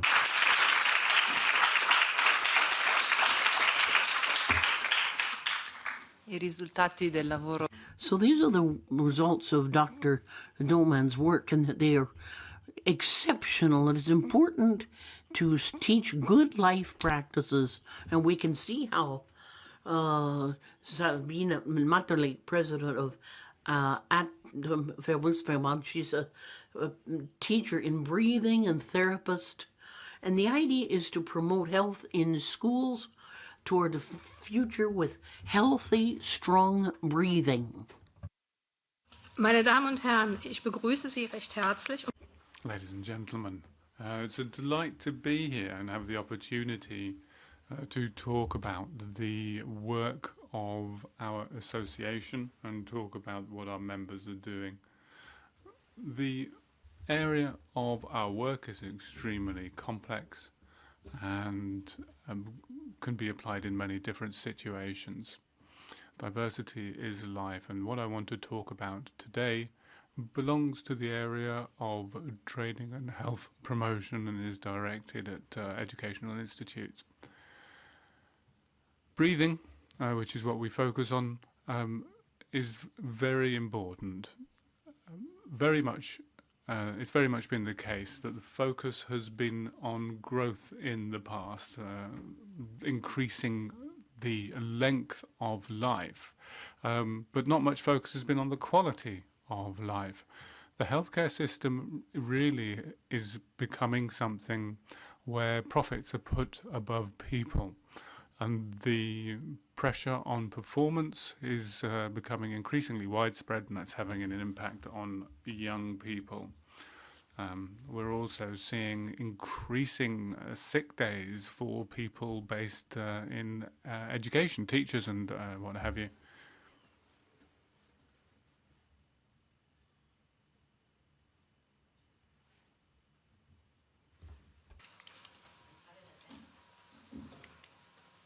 Okay. I thought it was automatic. Klar zeigt. So we're seeing a clear interaction between these various factors. When one group has an unhealthy lifestyle, such as teachers, and that they work interacting with other groups, such as students, they are directly affected, and that has a clear impact on their health. According to a report from 2021, the illnesses relating to respiratory infections was in third place, and that is something that can be attributed to the current pandemic, but also we see asthma, bronchitis, and other kinds of infections which are more widespread in the population than in the decades before. We're also seeing increasing mental stress being reflected in the illness figures of the report. We're also seeing blood pressure related issues in first place. The focus of the 2021 report very much was focused on the illnesses of young people. So the age group of 0 to 4 is subject to regular investigations. We see a high level of bronchitis there. The same is true in the 5 to 14 age range. 28% had severe infections of the respiratory passages, and that was very much linked to the pandemic as well. Atopic eczema and asthma were also highly represented, and there were developmental speech issues with 14%. For 15 to 24-year-olds, it was broken down into men and women, and it was particularly young men who suffered from physical illnesses, while psychological illnesses were prevalent amongst women. And in closing, I think we can conclude from the report that psychiatric and psychotherapy treatment of children from 2009 to 2019 increased by over 40%, or doubled if you look at it in a wider context. So we need to ask what all of this has to do with our breathing. Well, from birth, with our first breath, to death with our last breath, we breathe automatically every day, quite unconsciously, up to 20,000 times a day. And we take not only air into our lungs, but we enrich our blood and the individual cells in our body. We strengthen the nerve system and provide our organism and brain with all of the materials they need for a healthy life. And that influences our behavior and our thinking. What's interesting is that breathing adapts to every new situation, constantly fluctuating in the relationship between breathing in and breathing out. The pandemic of the last 2 years showed us quite clearly the importance of breathing. There are no borders or walls in the air. We live in a single space on this planet, and everything that we breathe in every day comes from the world, from its organisms and beings. And what we breathe out goes back into that circuit. So we're very much linked through breathing directly to the rest of the world, and that's what our work focuses on. If I become aware of breathing and allow it to exist naturally, I can tap its potential. With conscious awareness of healthy breathing, I have the possibility of modulating it and achieving balance with myself, my environment, and that leads inevitably to a healthy lifestyle. And the approach using this awareness can help people towards a new path. That's something that was reflected in the project in 2021, where the impact of breathing was recorded over 2 years. And what we want to do is apply that learning to Germany as well. And the effectiveness of breathing has been scientifically proven. The question is, how do we spread that knowledge? So we've worked in the sphere of teaching and other areas where we've worked with children. That's the first thing. The next thing is, how do we actually communicate these messages in a way that is effective? Ultimately, we need to benefit children with this knowledge and support them in improving their health and lifestyle. And that's how the idea came to try to communicate this knowledge in a school environment, focusing on the health of teachers through their own self-experience and communicating the science behind it. They have, what this resulted in is a very user-friendly way of communicating this knowledge, supporting teachers and children on a day-to-day basis in school. And what we try to do is work to increase the awareness of the basis of good breathing, working together, for example, to identify the connection between breathing and health, breathing and balance. The exercises that achieve this are very simple, extremely quick to learn, and immediately applicable. And the training is based in 4 modules. The first one is the basis of breathing, which explains the fundamental principles behind breathing and makes them immediately understandable in practice. Second part is breathing in the classroom, and that focuses on the day-to-day actions in the classroom, the way people move, the way people sit. In the third module, the individual spaces of the body which move considered, and how they affect the breath is talked about. And fourthly, feedback. Teachers have the possibility of responding to what has been learned. Teachers who are more relaxed at their work are able to bring a positive impact by communicating that attitude to the students they have. What we can then look forward to is integrating that very knowledge into the lessons that children are taught. Also, we're preparing a similar approach adapted to preschool and kindergartens. So I wish you all the best, and breathe well.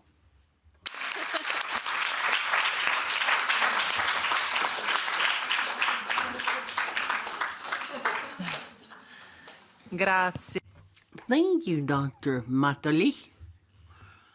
We realize that there are many issues and practices that need to be taught. Now, we're now going to hear Naturopath Ondare, director of the school, who will talk about the place of environmental pathology in teaching and education in naturopathy. C'è prima la dottoressa.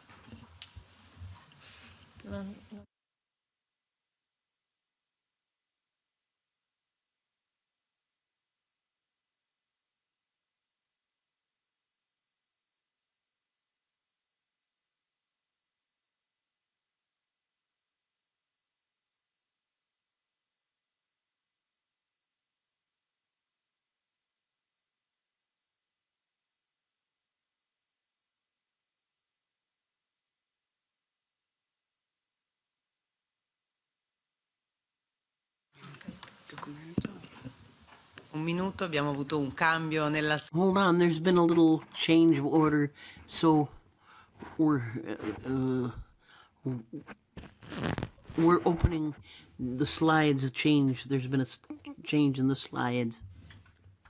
Approfitto per dire allora... Let me take this opportunity to say that these are some of the most each intervention is more enthusiastic than others. This contribution that reminding us of the importance of breathing is interesting, as if we as human beings forget something so basic like breathing, eating, moving. And we're acting as if simplicity was not a part of our human nature, whereas these things are so similar. So these are such stimulating contributions. I think we could take advantage of these stimuli, these experiments. That's not just theoretical. There are all sorts of practice with the LUMEN method in neuroplasticity and achieving very concrete results, even in extremely serious situations. As Milena Simeoni mentioned, the experience of living with the people or with children with special needs, and their needs are different in order to lead this healthy lifestyle as little children. So now I'm going to leave Daniela to make her presentation. Allora, torno a presentare la Well, let me introduce Dr. Obre, who's director of the school, the naturopathic school, who will talk about the role of environmental pathology in naturopath education. Thank you. Thank you. Good morning, ladies and gentlemen. I'm very pleased to be here. I'd like to thank Salos for this invitation. Pour que ce soit plus I'll do it in French to make sure it's more fluid.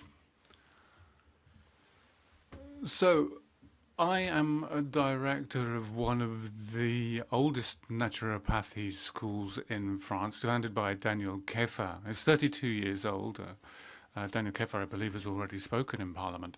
So in 32 years, you can imagine that we've reviewed our training program quite a few times. So I wanted to talk to you about that today. Today, the training program responds to the best quality standards that exist. We've achieved the Calliope label in France, which means that all of our courses need to be thoroughly sourced, clear bibliography, and we need to make sure that continuing professional development is followed by all of our teachers. And we're quite a way forward from where we started 32 years ago. The pedagogical committee reviews our course to make sure that we can continue to train naturopaths as we continue to evolve. The pathologies we're looking at today are very much part of our teaching priorities. The link between health, the individual, and the environment is obviously not new. It's very much at the heart of our discipline, has always been from the beginning. If you allow me to quote Hippocrates, who said that in order to deeply understand medicine, you need to know the seasons, the water, the winds and the sun, and the way which individuals live. Now that was 400 years BCE.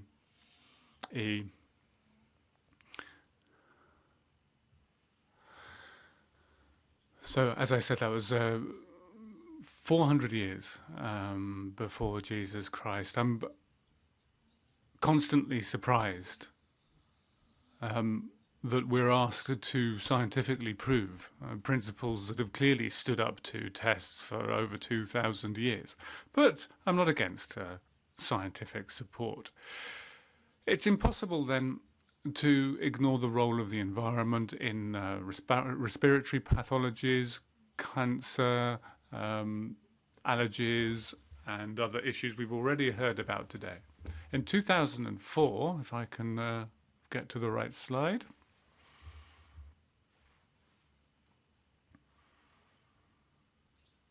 In 2004, ATTAC, which is a cancer research foundation, alerted listeners at a UNESCO seminar that environmental degradation was leading to new diseases and proliferation of old diseases, and that led to a call from various health groups asking for recognition and action. This slide comes from 2018. Céline Tiffon from the French Cancer Institute produced it, and it shows the link between the environment and the arising of pathologies, including its cross-generational nature, meaning that our lifestyle today will obviously have an impact on our health, but also the health of our children, and you can understand how problematic that is. It showed that saturated fats, processed food, lack of vegetables led to increased blood pressure, diabetes, obesity, and cancer, but also had an impact on the development of the brain, cognition, and behavior. So it just goes to show that you are what you eat. it also showed that pollution and other environmental factors had the same effect. These environmental factors can easily be listed. The Fondation de France, which is an institution that provides support for various projects, so helped here. The list of negative factors included water. I would like to add electromagnetic radiation, which isn't on that list at the moment, but which clearly is a factor today. Research on electromagnetic radiation and the mobile telephone waves shows that there is a link between the time of exposure to mobile telephones and stress being produced in the brain. So there is a real risk of a real increased risk of brain cancer from exposure to mobile telephones. There are a certain number of studies that have been carried out, that are being carried out on the impact of electromagnetic radiation. But since 2011, radio waves has been classed as potentially carcinogenic for a specific kind of brain cancer. And in 2012, the American Academy of Pediatrics, which is an association which had 60,000 healthcare professionals for children and adolescents, officially requested a study into mobile devices radiation. So their complaint was that the existing standards didn't reflect the research. And there's concern about electrohypersensitivity, which is an emerging pathology. And this is, if you look at this slide, shows that there is similarity between the various emerging pathologies.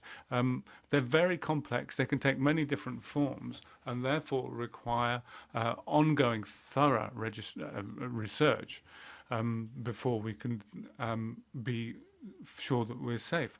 We've also seen that people who are hypersensitive to electromagnetic phenomena is increasing as we go through time.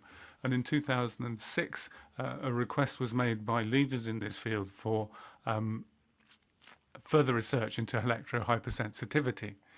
Now, obviously, this has an impact on what we are teaching. In our second cycle, we welcomed Professor Belbom, who wrote a book which I strongly recommend, the Black Book on Waves and Radiation, which teaches the principles around electrohypersensitivity, enabling naturopaths to be able to effectively treat this phenomenon by participating in the studies of this phenomenon and also supporting prevention. There are a number of criteria involved in identifying cases. In each of them, the naturopath has a role to play in prevention, by investigating the lifestyle, which is very much at the core of our activities, or by eliminating the sources of these problems, or by knowing how to alert relevant doctors to the situation that exists. So we definitely have our role to play, and we can participate in research, the most effective of which is clinical research, which we can obviously participate in. So that is the example of the research questionnaire that was been produced for doctors and which is being reworked for naturopaths. Beyond electrohypersensitivity, EHS, what's important for us is to recognize that we put the well-being of the client at the center of our work, and that would be enhanced by cooperation between doctors and naturopaths. And that is the approach that we take. We build all of our modules with a first day where a doctor comes and talks about the cutting edge technology in their particular sphere, and we're very much encouraged by the warm reception that idea gets amongst the medical professionals. We also make sure that there's a lot of reading which covers both the areas of prevention and support. So today, our model is one of cooperation. Healthcare professionals responsible for research and care of their patients, and naturopaths working to prevent risks and provide support through a healthy lifestyle and living context of each individual. Thank you for listening.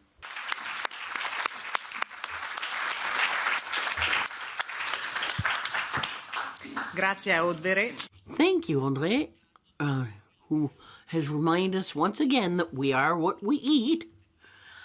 And maybe it's why we have the North Karelia project. It's based on this. It's the national extension of MNT in Finland. She'll be speaking to us, Professor Pekka Jusilahti, through streaming, a research professor on health and wellness, streaming from Finland. Thank you. Okay, dear friends and colleagues, I will have a presentation on the North Karelia project, a story how non-communicable disease prevention was developed in Finland from a demonstration project to countrywide national action. My name is Pekka Jusilahti, and I am medical doctor, epidemiologist and public health researcher working as a research professor in the Finnish Institute for Health and Welfare, abbreviated as THL, here in Helsinki. Next slide, please. Okay, in the late 1960s, coronary heart disease mortality among working age population was highest in Finland. Differences between countries were large, and the lowest mortality was recorded in Southern Europe and in Japan. Data from other Asian countries was missing at that time, but the mortality may have been even lower in some other Asian countries. Among working age population, differences in coronary heart disease mortality between men and women are also large. And you can see the sex difference was also large in Finland compared with most other countries. Next slide, please. Furthermore, in Finland, there were large regional differences in coronary heart disease mortality, and the mortality was highest in the eastern part of the country. And the North Karelia province is the most eastern province in Finland. Next slide, please. Okay. In the 1960s, the North Karelia was a rather poor area. Main sources of living were agriculture, small farms, mainly dairy production, forestry, paper industry, hard physical work in general. But the civil society was active, including Marta organization, women organization, sport clubs, worker unions, among others. Extremely high coronary heart disease and other cardiovascular disease mortality by the common working age men was well known and big problem in the area. It was shown in statistics based on experiences of doctors and health workers, and it actually affected the whole, the most families were affected. Petition came from the local people and political leaders. A delegation was sent to Helsinki. We need help. Something needs to be done to solve this increasing problem. The North Karelia project, a community-based prevention program, which was a new approach at that time, was officially launched in 1972. Next slide, please. Due to the chronic nature of cardiovascular diseases, the potential for the control of the problem lies the primary prevention. The risk factors were chosen on the base of the best available knowledge at that time. Previous studies, international recommendations, and epidemiological situation in North Karelia. Chosen risk factors were tobacco smoking, high serum cholesterol and diet change, and elevated blood pressure. Next slide, please. The main objective of the project was to reduce the morbidity and mortality to the cardiovascular diseases. Later on, the project was extended also other non-communicable diseases.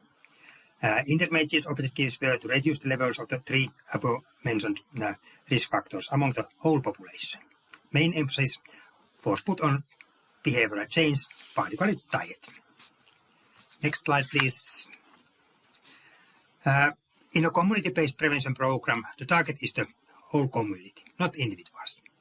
And intervention is done through community structures, not as an external intervention. Emphasis is put on the community organizations and general community changes. Next slide. Next slide, please.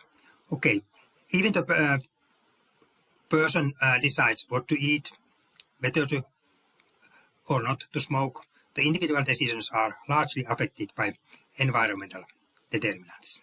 Next slide. And the healthy decisions have to be easy and preferable choices for the people. Next. To improve public health, the project cannot be targeted to the individual in the highest risk. Most of the cardiovascular disease patients have only moderated increased risks. Therefore, we need a combination of population-based and high-risk prevention strategies. Next, please. Okay, the project was successful only during the first 5 years. Extremely high cholesterol levels reduced markedly. Also, smoking rate and blood pressure levels decreased. But due to limited time in this presentation, I will mainly concentrate on the cholesterol. Next, please. Marked reduction in serum cholesterol was seen both in men and women. Next. The main reason for cholesterol reduction was change in diet. Use of saturated fats reduced and use of vegetable oils increased. Before 1990s, we did not have any safe and effective medicines for high cholesterol. Thus, the diet change was the only way to go. Next, please. The effect of diet change on serum cholesterol levels was also demonstrated in a small trial where the Eastern Finnish and the Southern Italian diets were changed and the results compared. Next, please. In the early 70s, vegetable oils were not much used, neither produced in Finland. One tool to promote oil consumption was to start own oil production. And here you can see the picture. Next, please. Collaboration with non-government organizations was also an important part of the project. Heart health symbol was introduced in collaboration with the Finnish Heart and Diabetes Association. The next, please. Monitoring of diet and other risk factors was also an integral part of the project. Next, please. Nordic or Baltic Sea diet recommendations were also developed. All food products were locally produced. And the diet is equally healthy as the classic Mediterranean diet. The next, please. Okay, in 40 years, coronary heart disease mortality among working age population in Eastern Finland has decreased by more than 80%. The next, please. The proportional reduction was the same both in men and women, even though the absolute reduction was much larger in men, to adapt the higher cardiovascular risk at working age. This slide is actually in a logic scale. Okay, the next slide, please. And finally, changes in the three major risk factors, smoking rate, serum cholesterol level, and blood pressure, explained all mortality reduction during the first 10 years of the project, and about 2/3 since then. Next, please. Okay, this is the same for women. The next, please. Okay, to summarize, the levels of all risk factors reduced markedly. Coronary heart disease mortality decreased by over 80% among working age population, both men and women. About 2/3 of the mortality reduction was due to primary prevention and lifestyle change, and 1/3 by other factors, including better treatment of coronary heart disease patients. And in addition, life expectancy increased markedly, and people's self-assessed perceived health improved. The next slide, please. Thank you for your attention. I'm happy to answer the questions.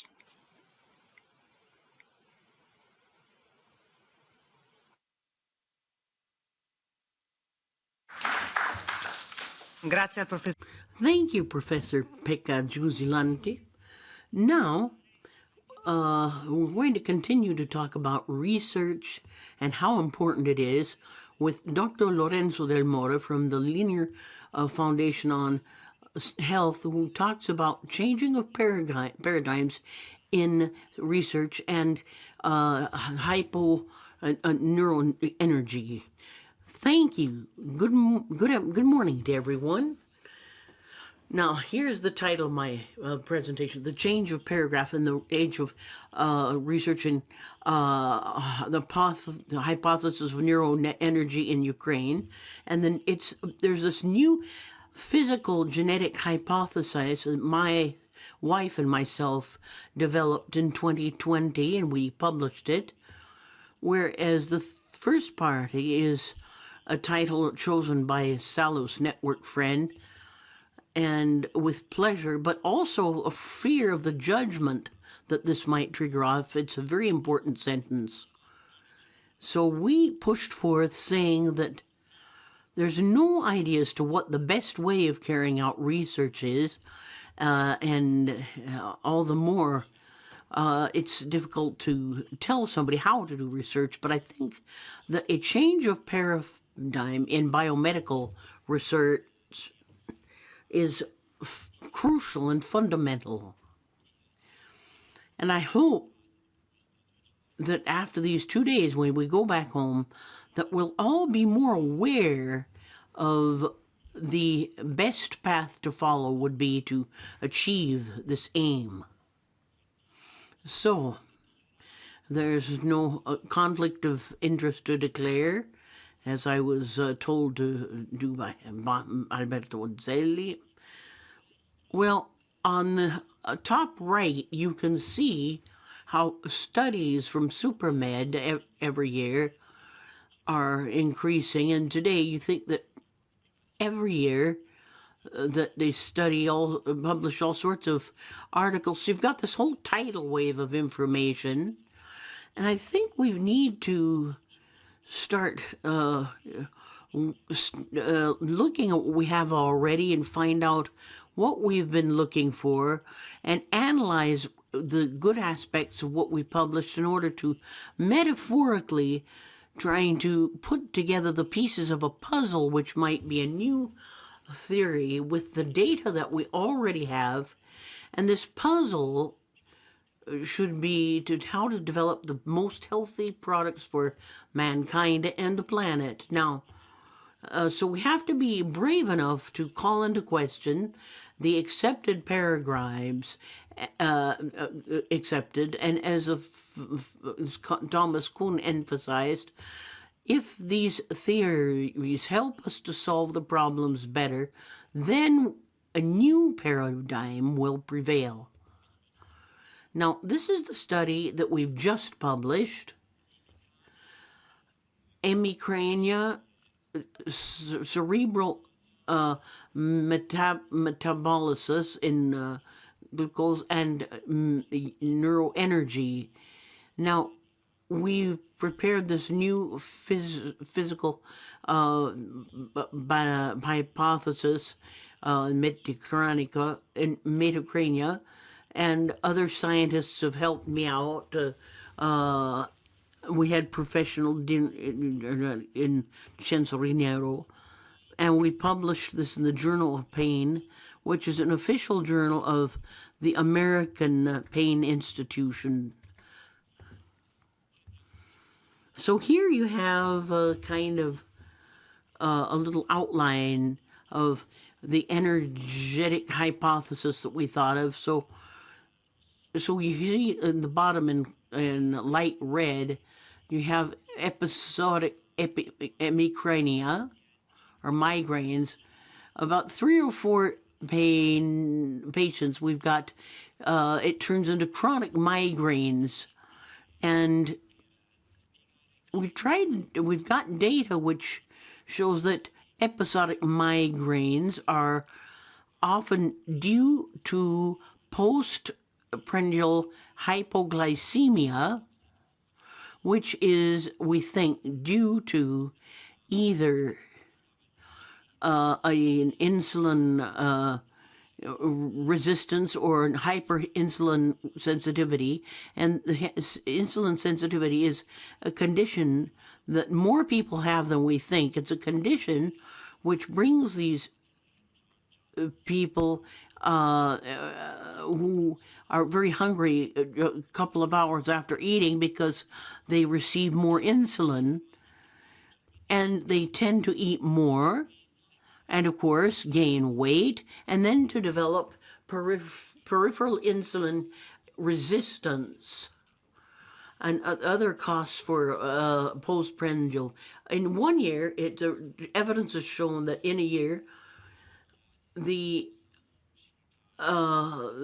insulin resistance develops and affects the central nervous system, creating cerebral insulin resistance, which has been hypothesized to be one of the conditions for Alzheimer's and diabetes. They also have proven that there could be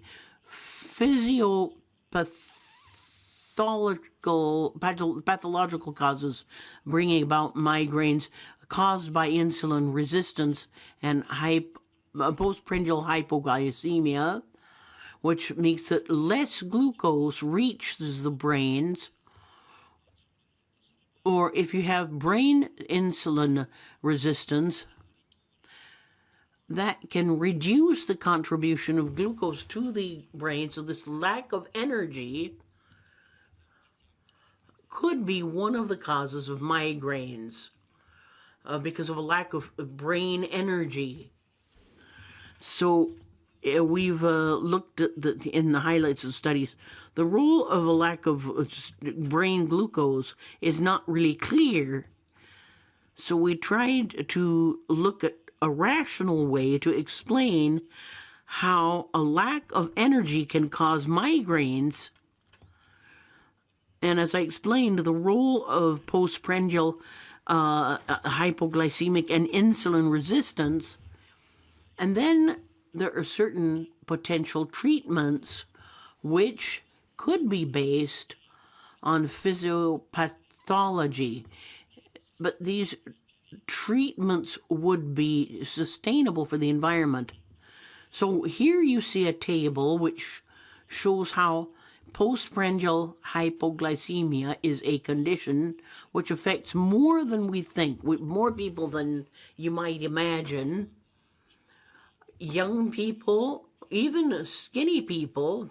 And if you look at the American military folk, 24% of them in postprandial hypoglycemia. We do a glucose tolerance test and we make them drink the sugar, and many of them had too much. So it turns out that migraines were followed or preceded by a cortical spreading depression, which excites the neurons, and then it continues. But the cause of this cortical spreading depression had not yet been ascertained. We don't have enough evidence that really shows what causes the cortical spreading depression. But we think it could be the lack of brain energy which causes this neuronic hypoactivity activity which will generate nuclear factor KP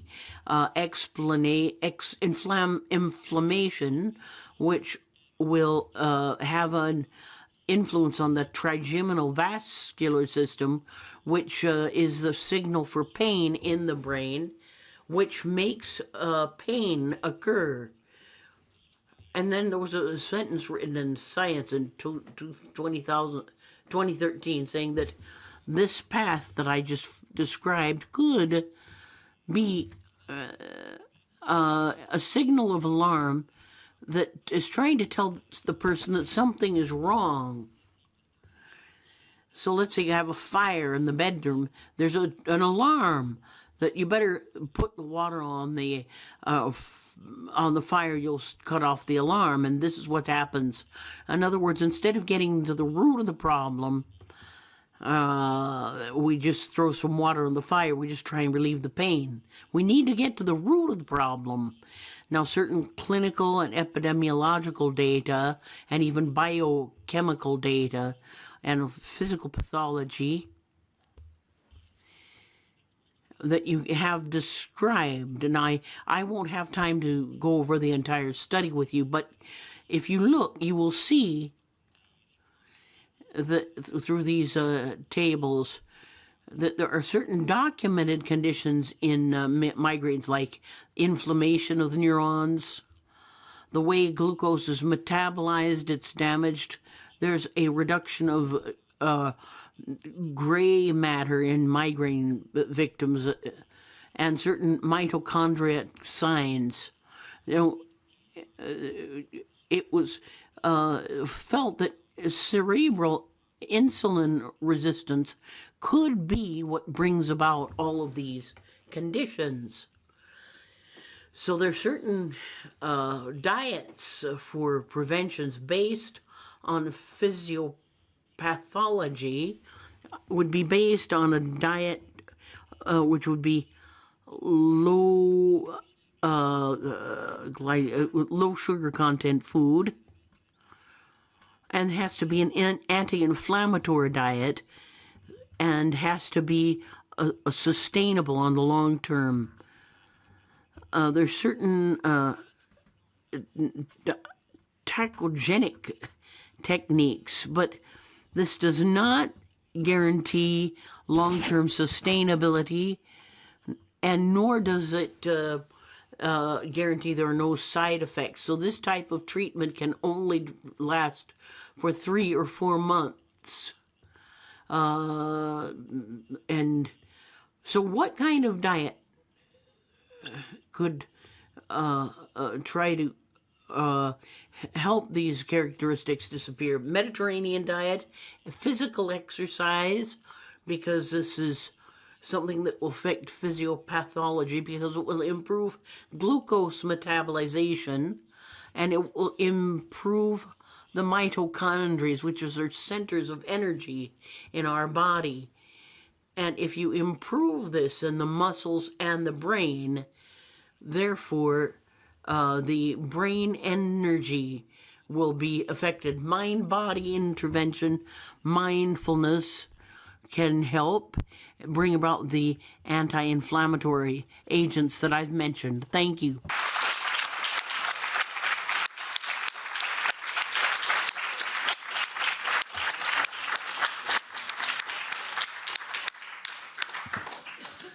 Grazie, Dottor Del Moro. Thank you, Dr. Del Moro, who is so young but deeply involved in his work with a very holistic approach.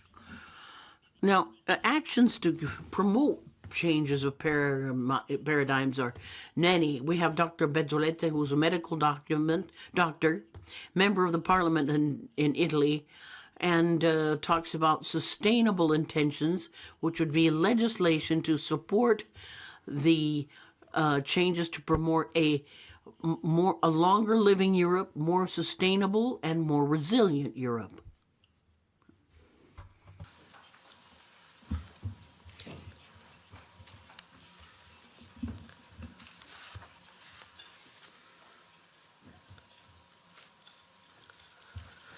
Grazie davvero dell'invito.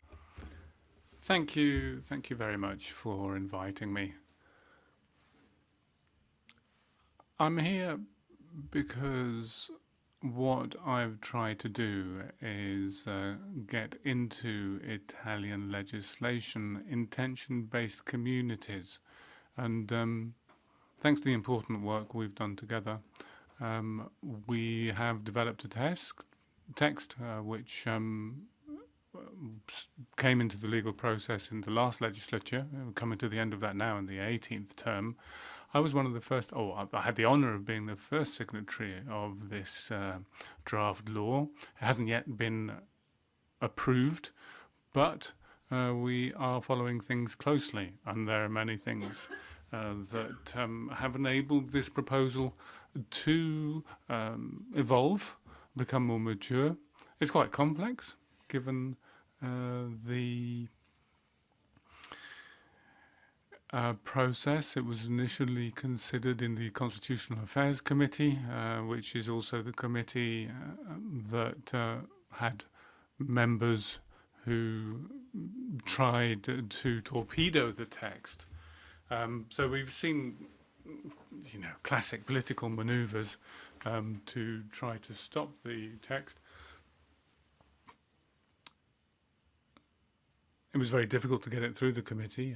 It has a very full agenda, and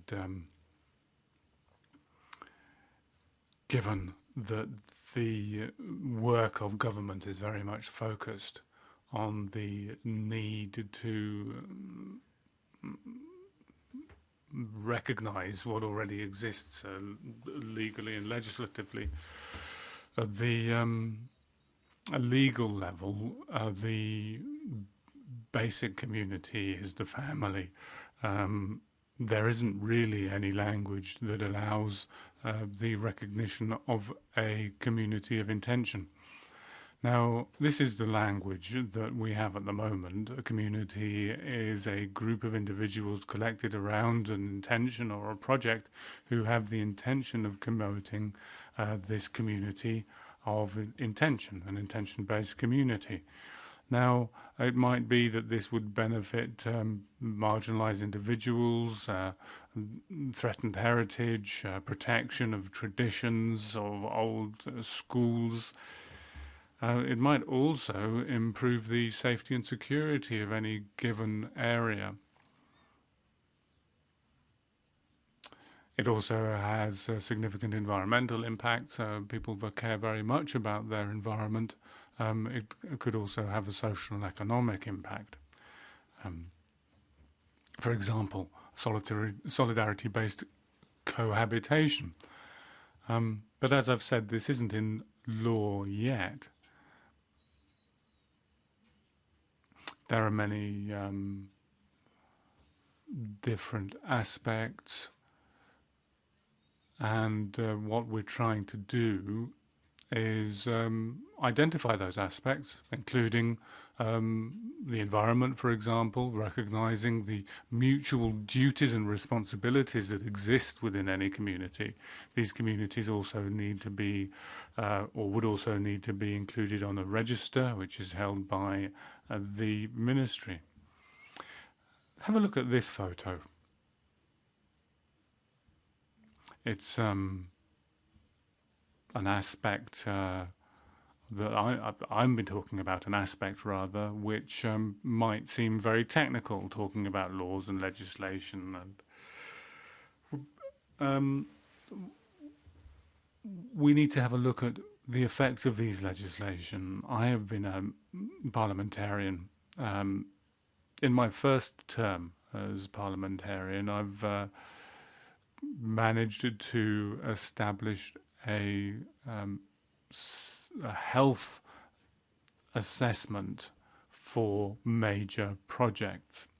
Now that might not appear much, but if you think about major projects that exist, like oil refineries, it is essential that health be a part of that. We've also focused not only on major projects, but smaller projects as well. Once, of course, you have this provision for major projects, you can extend that making sure that you have a social assessment that applies for small local projects like incinerators.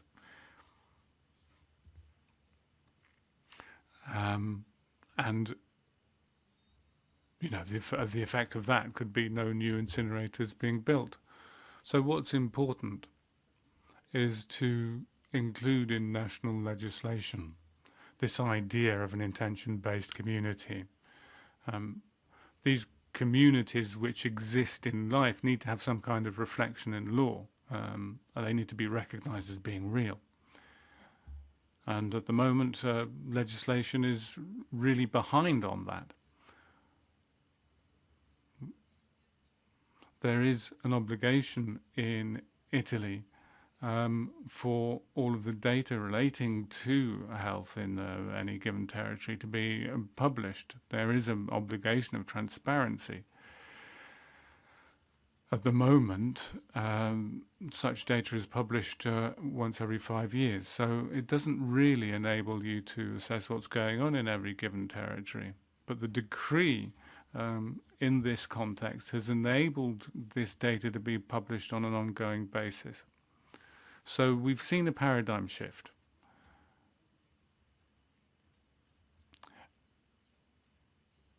And within that paradigm shift, we need to focus on nutrition. I think of my grandchild, Luca. And here he is in this photo. He can't just sit here alone. He needs to be given food. He needs to be taken care of. Now, do we want to give him processed food? Probably not so good.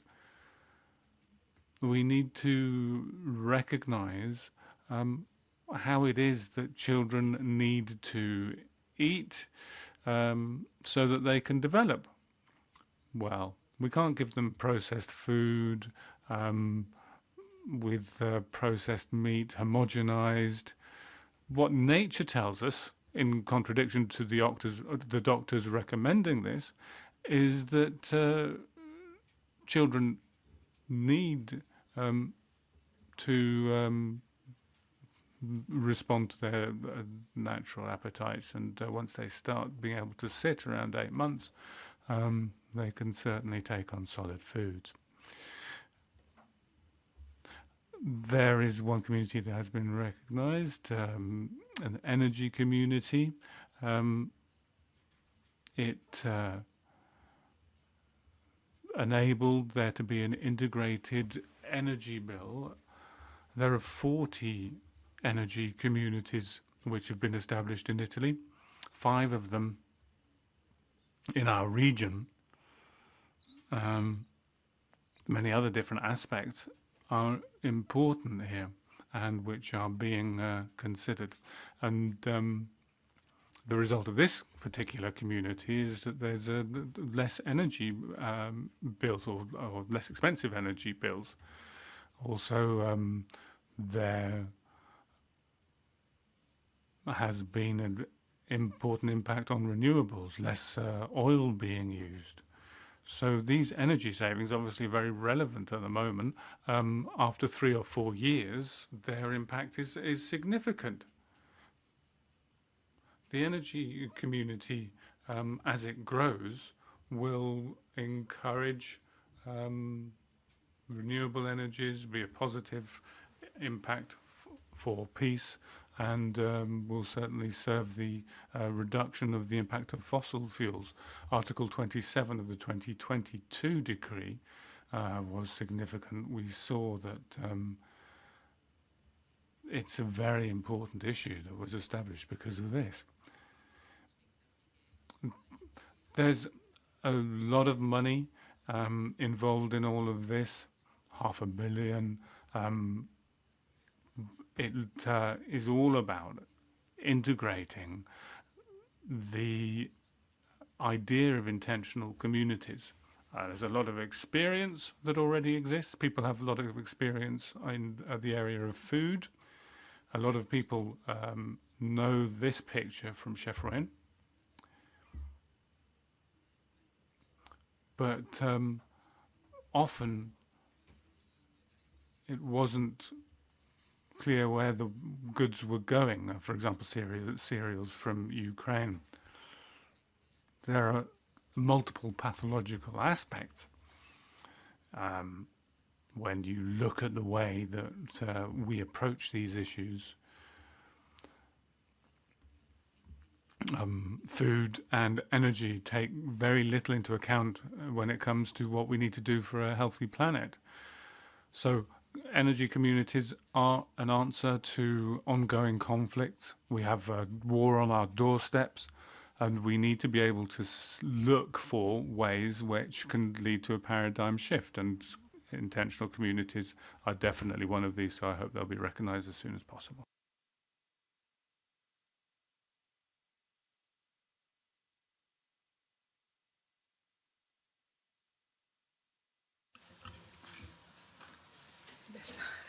Milena. Milena, well, Rosa won't be able to make it because she had an engagement she couldn't get out of, but we're going to thank her as if she were here. Now, if anybody has any questions, why, please feel free to put them. Buongiorno a tutti. Good morning, everyone. I'm Alberto Perrone, president of National Naturopathy, and I'd like to stress something that has come out of all the wonderful reports we've heard, because the challenges for silos. We've talked about the danger, the difference between sanity and hygiene and health, and we've been dealing with this for 30 years. And we realized that this wasn't the path to follow, but it's taken us 30 years.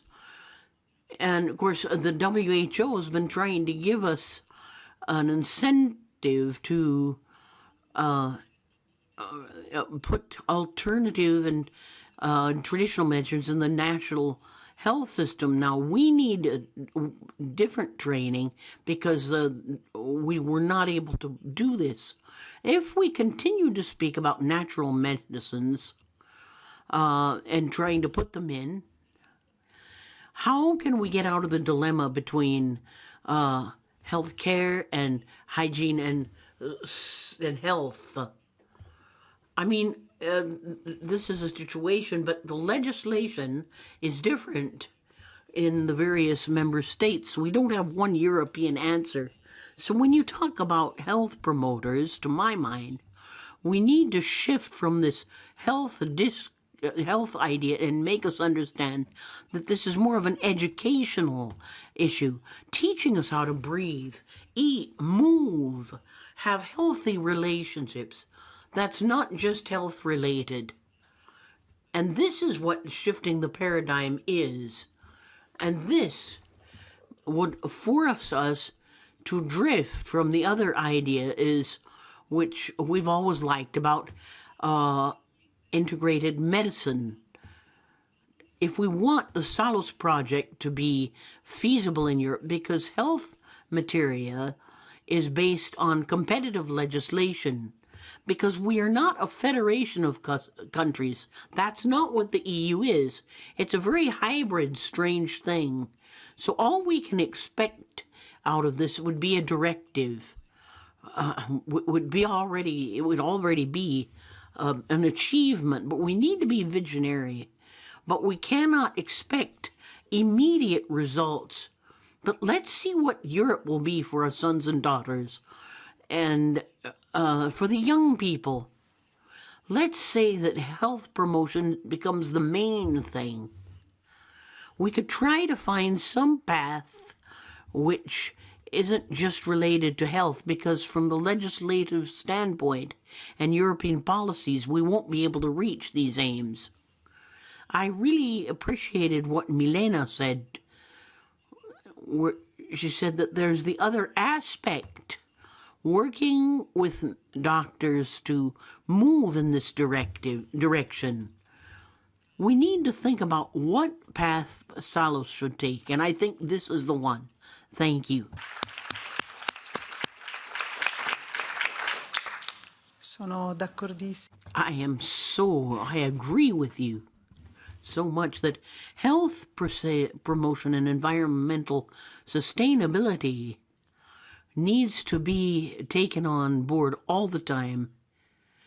And it is very related to health work. And the speaker is interrupted.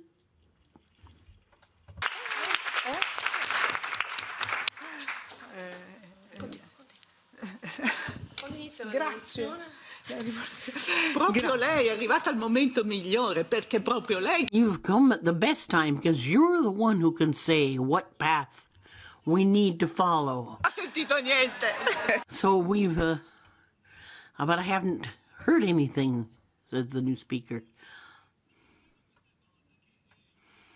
Now, the Salos project must find the best way to deal with issues of health. It can't be done through competitive legislation. L'aspetto pedagogico. I was stressing the aspect of education. We've been talking about children. When we educate the new generation, there is room for European legislation. I wonder what direction we could take. Is there anything we can do about that? Anche l'istruzione. I think in education and culture is not really in the hand of the European Union. We can give guidelines and recommendations. We can have a research on physical activity and compare motor activity throughout Europe. I know that Italy is a little bit not as conditioned as other countries like Denmark and Norway, where our level isn't as good. But we can use European recommendations to promote this. We could maybe propose certain projects to be put forth. It won't be easy. It will be hard work. We can maybe work with ministries of culture, health, and education, and maybe they could do it together. Or we could work with individual schools or individual regions, and try to get some kind of symposium, put forth projects, certain food experiments in food. I mean, many people go back home for lunch, which can be positive on the one hand, but it depends on how the family's organized. Sometimes they don't have canteens at the school, so the children go back home for lunch. So we could have experiments in canteens, but we could get the government involved. But I'm not hopeful. But I think we can make publications, but at the local level, we can start at the local level. We can have action plans, what we do in the primary schools and secondary schools, and we could have certain projects that we could introduce. We can start from there. And what we could use what Dr. Donzelli said. That was quite fascinating. But I have certainly done everything I could for the time being. But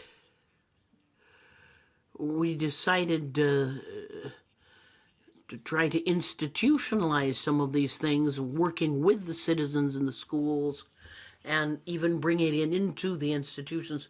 We need to study once again, to study a plan that would involve more regions. I'm just doing some brainstorming here, but we could have samplings from North, Central Italy, or Northern Europe, Central Europe. We could take polls, we could see what reactions. How can we prove that there are fewer problems with diet in the South than the North?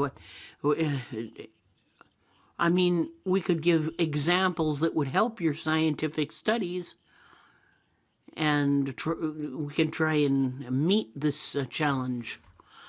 let me just speak.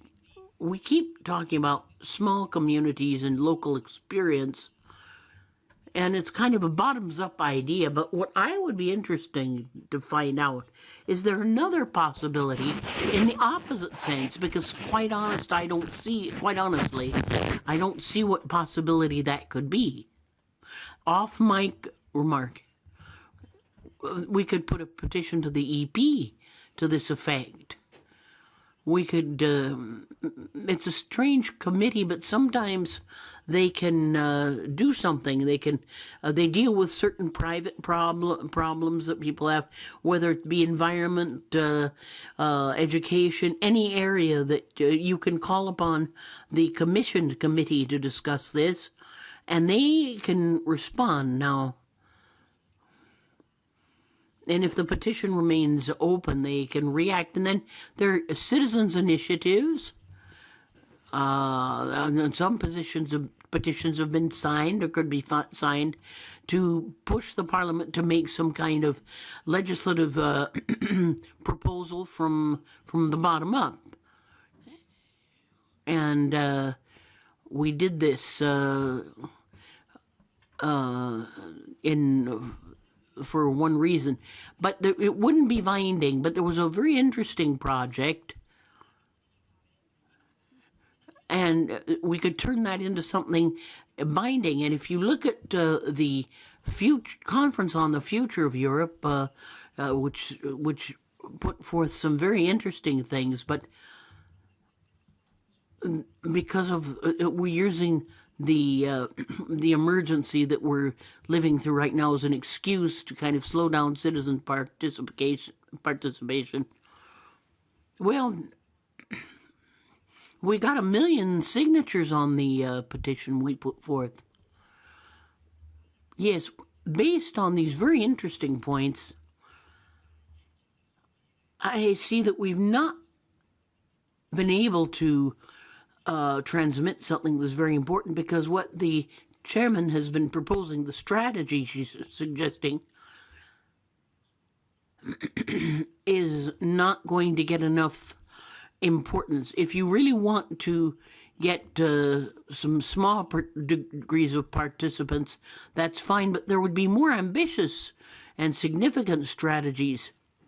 If saying that we can't think of health means not limiting your interventions to the health structures, but also to focus on entering the schools, of course, I totally subscribe to doing that. We need to. But if you don't put it into health, that would be, it wouldn't make sense. So you would get health institutions against you because you've not been able to transmit these ideas. Yesterday evening, when I took stock of and compared population and then health institutions, we're not talking about a balanced win-win situation, but we actually see that there are conflicts of interests where all stakeholders throughout the entire world in the health sector, because they're paid professionals and they're funded by their organizations. And if you compare them with what we're trying to do, but what center could be infiltrated? It could infiltrate the decision-making system. How can we have influence on the powers?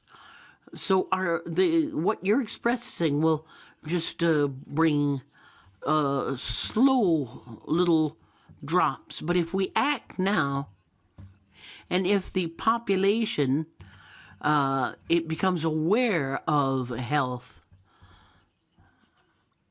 If you look at all the fact that there are pathologies in hospitals that are paying huge energy costs, and we can't that we have no possibility of increasing health because the funds are insufficient. So we're promoting health in words, but then that could be a threat because if health increased, it would be threatening because we're asking the decision makers to shift some resources over to you to try to promote health. And you would be slowing down the growth of our sector. So I think, to my mind, there is no easy strategy, but the best way would to make sure that the health institutions, with their major components, so that it could be that all the institutions could be aligned. We make the doctors and the pharmacies work together. Maybe it would be more difficult to do it with the hospitals, but we would promote discussions of health promotion. And if we change the mission and they pay for the health that we might bring on, whether we bring it on in the laboratories or the hospitals and the schools, and it make them flourish because of longevity.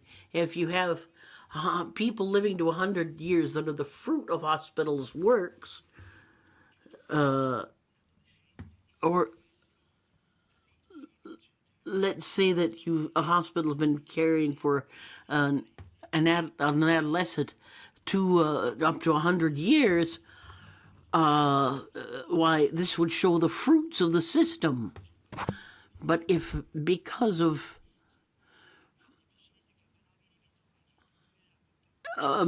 certain bronchodilators, because of all these medicines, they cannot actually produce better health, which is what I think.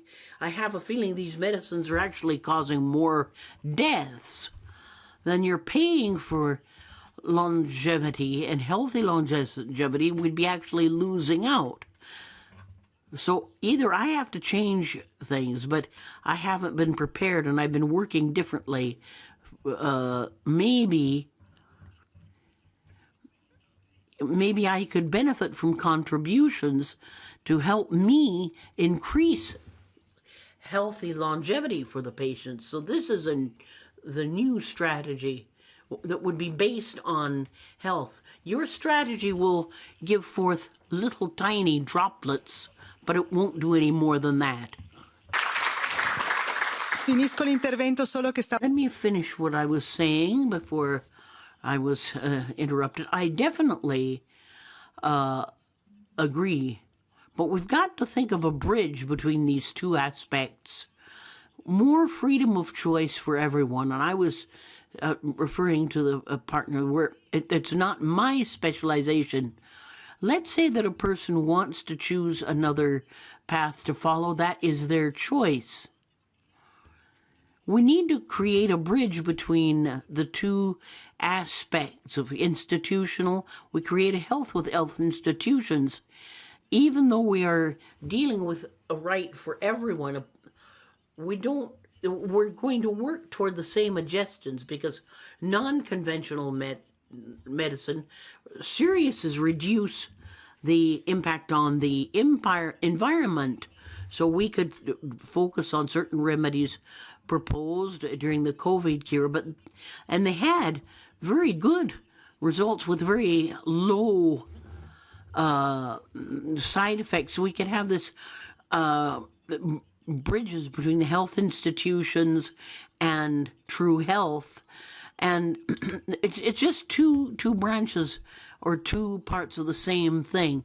So we just have to build bridges and keep in mind that the individual is creating the society and health and environment and even the third world. Just one more point.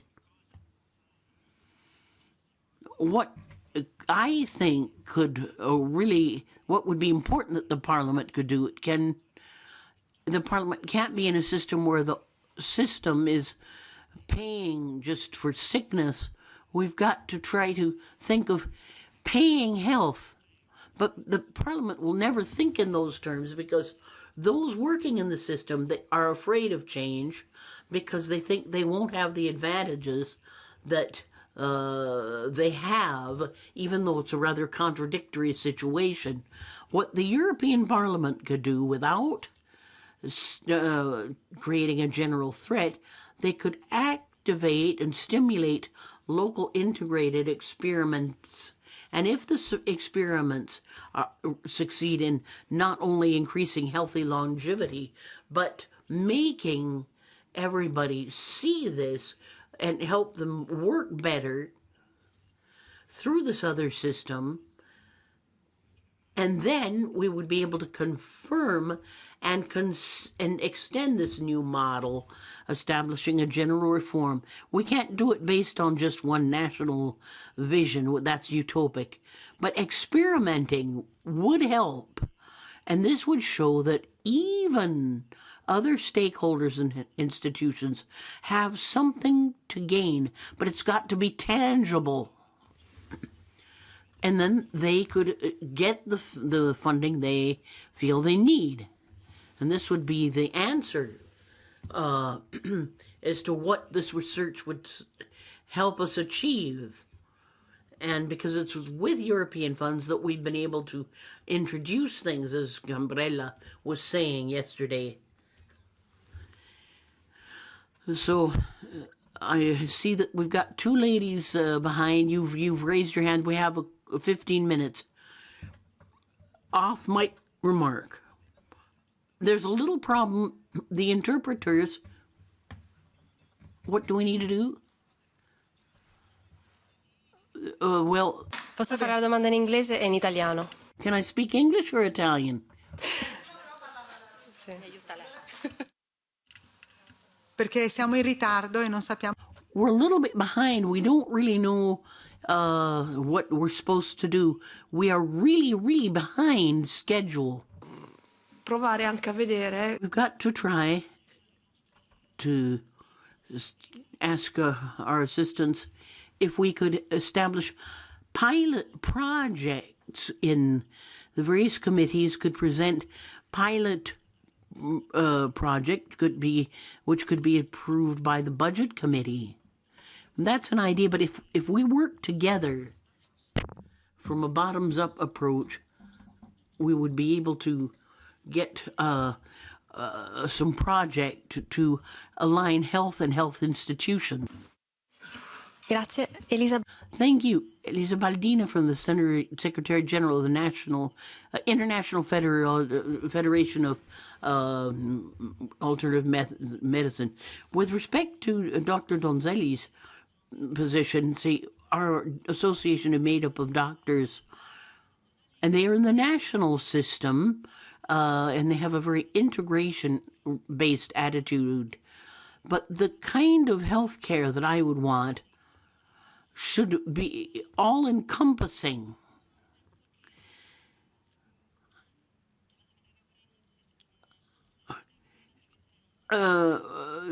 Prevention is not emphasized sufficiently in the health institutions, but we are going to move in that direction. We need to work with pilot projects locally, but there are already good practice exchanges around Europe where this integration becomes a reality. We need to have dialogue between regional and national stakeholders to establish national health policies, to create a European awareness of good practices which already exist. Then you mentioned the WHO. The WHO strategy with respect to traditional alternative holistic medicine, their strategy will wind up in 2023, and we've been working with the World Federation of Naturopathy and the Academy for Holistic Medicine and all other organizations from Latin American, the University of Ticino. We've all launched a petition called Declaration for a Holistic Traditional Health, which calls on the political decision makers to set up different medical systems to work mutually to have a holistic health based on the actual person. Now, this petition has been signed. We've got more than 200 organizations who have signed, and more than 5,000 people who signed. So it's tch.org. I would like to urge you to sign this petition so we can have an event in the next GA of the World Health Organization. I will read it in English. Ok, grazie. Oh, okay. It was translated. Grazie, io. Thank you. I come from Lausanne, which is a sport program In Italia. to promote health and wellness in Italy, and it's in Piemonte, and I really liked Domato's contribution as to what can be done in Italy and Europe. We've had an example which sport can contribute to health. It was outside of the health system, but now we have the Ministry of Health and Sport. Sport is now integrated with health because research has been done. Lausanne was one of the ringleaders of projects. We presented local, regional, and then national projects showing how sport actually improves health of the individual. So this, we support the Salos project because this would be a bridge between environmental sustainability and health, because sport stimulates health, even bio-natural aspects of alternative medical can be a bridge for creating physical and mental health of the individual. So we cannot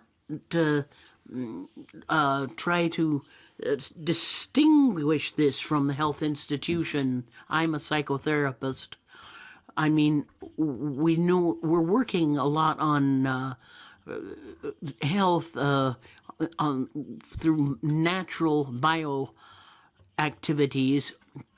If we can introduce bio-natural fields within health institutions, for example, there's some projects where we give yoga to cancer patients in hospitals, and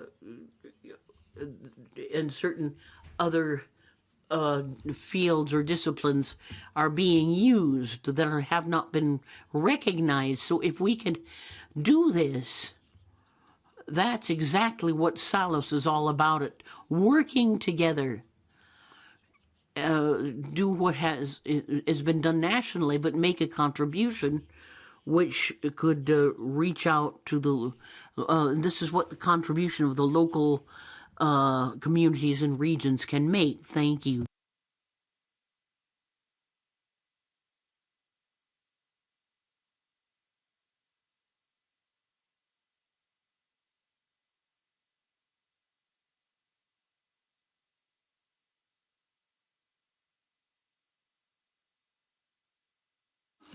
No, io volevo dire una cosa. I just would like to say one thing. I think that bottoms up is possible, but people need to be more informed. The laws in Switzerland on alternative medicines was something that came from the grassroots level, and I think there's a possibility to cooperate with medical officials. Now, in the little work that I did with 2 psychiatrists, I've been working with the GP also. Now, I think that we cannot totally separate from the institutions. I think the more people we have promoting true health, the better it is, as long as everybody is skilled and trained. Thank you. Come ieri. Now just... C'è un altro... Okay, now... Thank you once again. We've got a lot to do, so we will be trying to get together. La dichiariamo, scherzo. E qua no.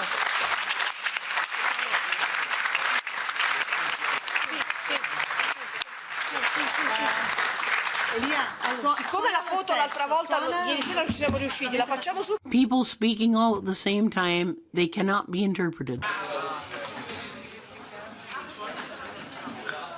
Dovevamo cantare, canteremo un'altra volta.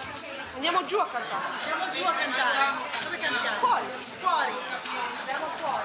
La foto qua, subito, no? Veloci però. Dove la foto? Qua, come ieri, qua, no? Dov'è la fotografa? Dai.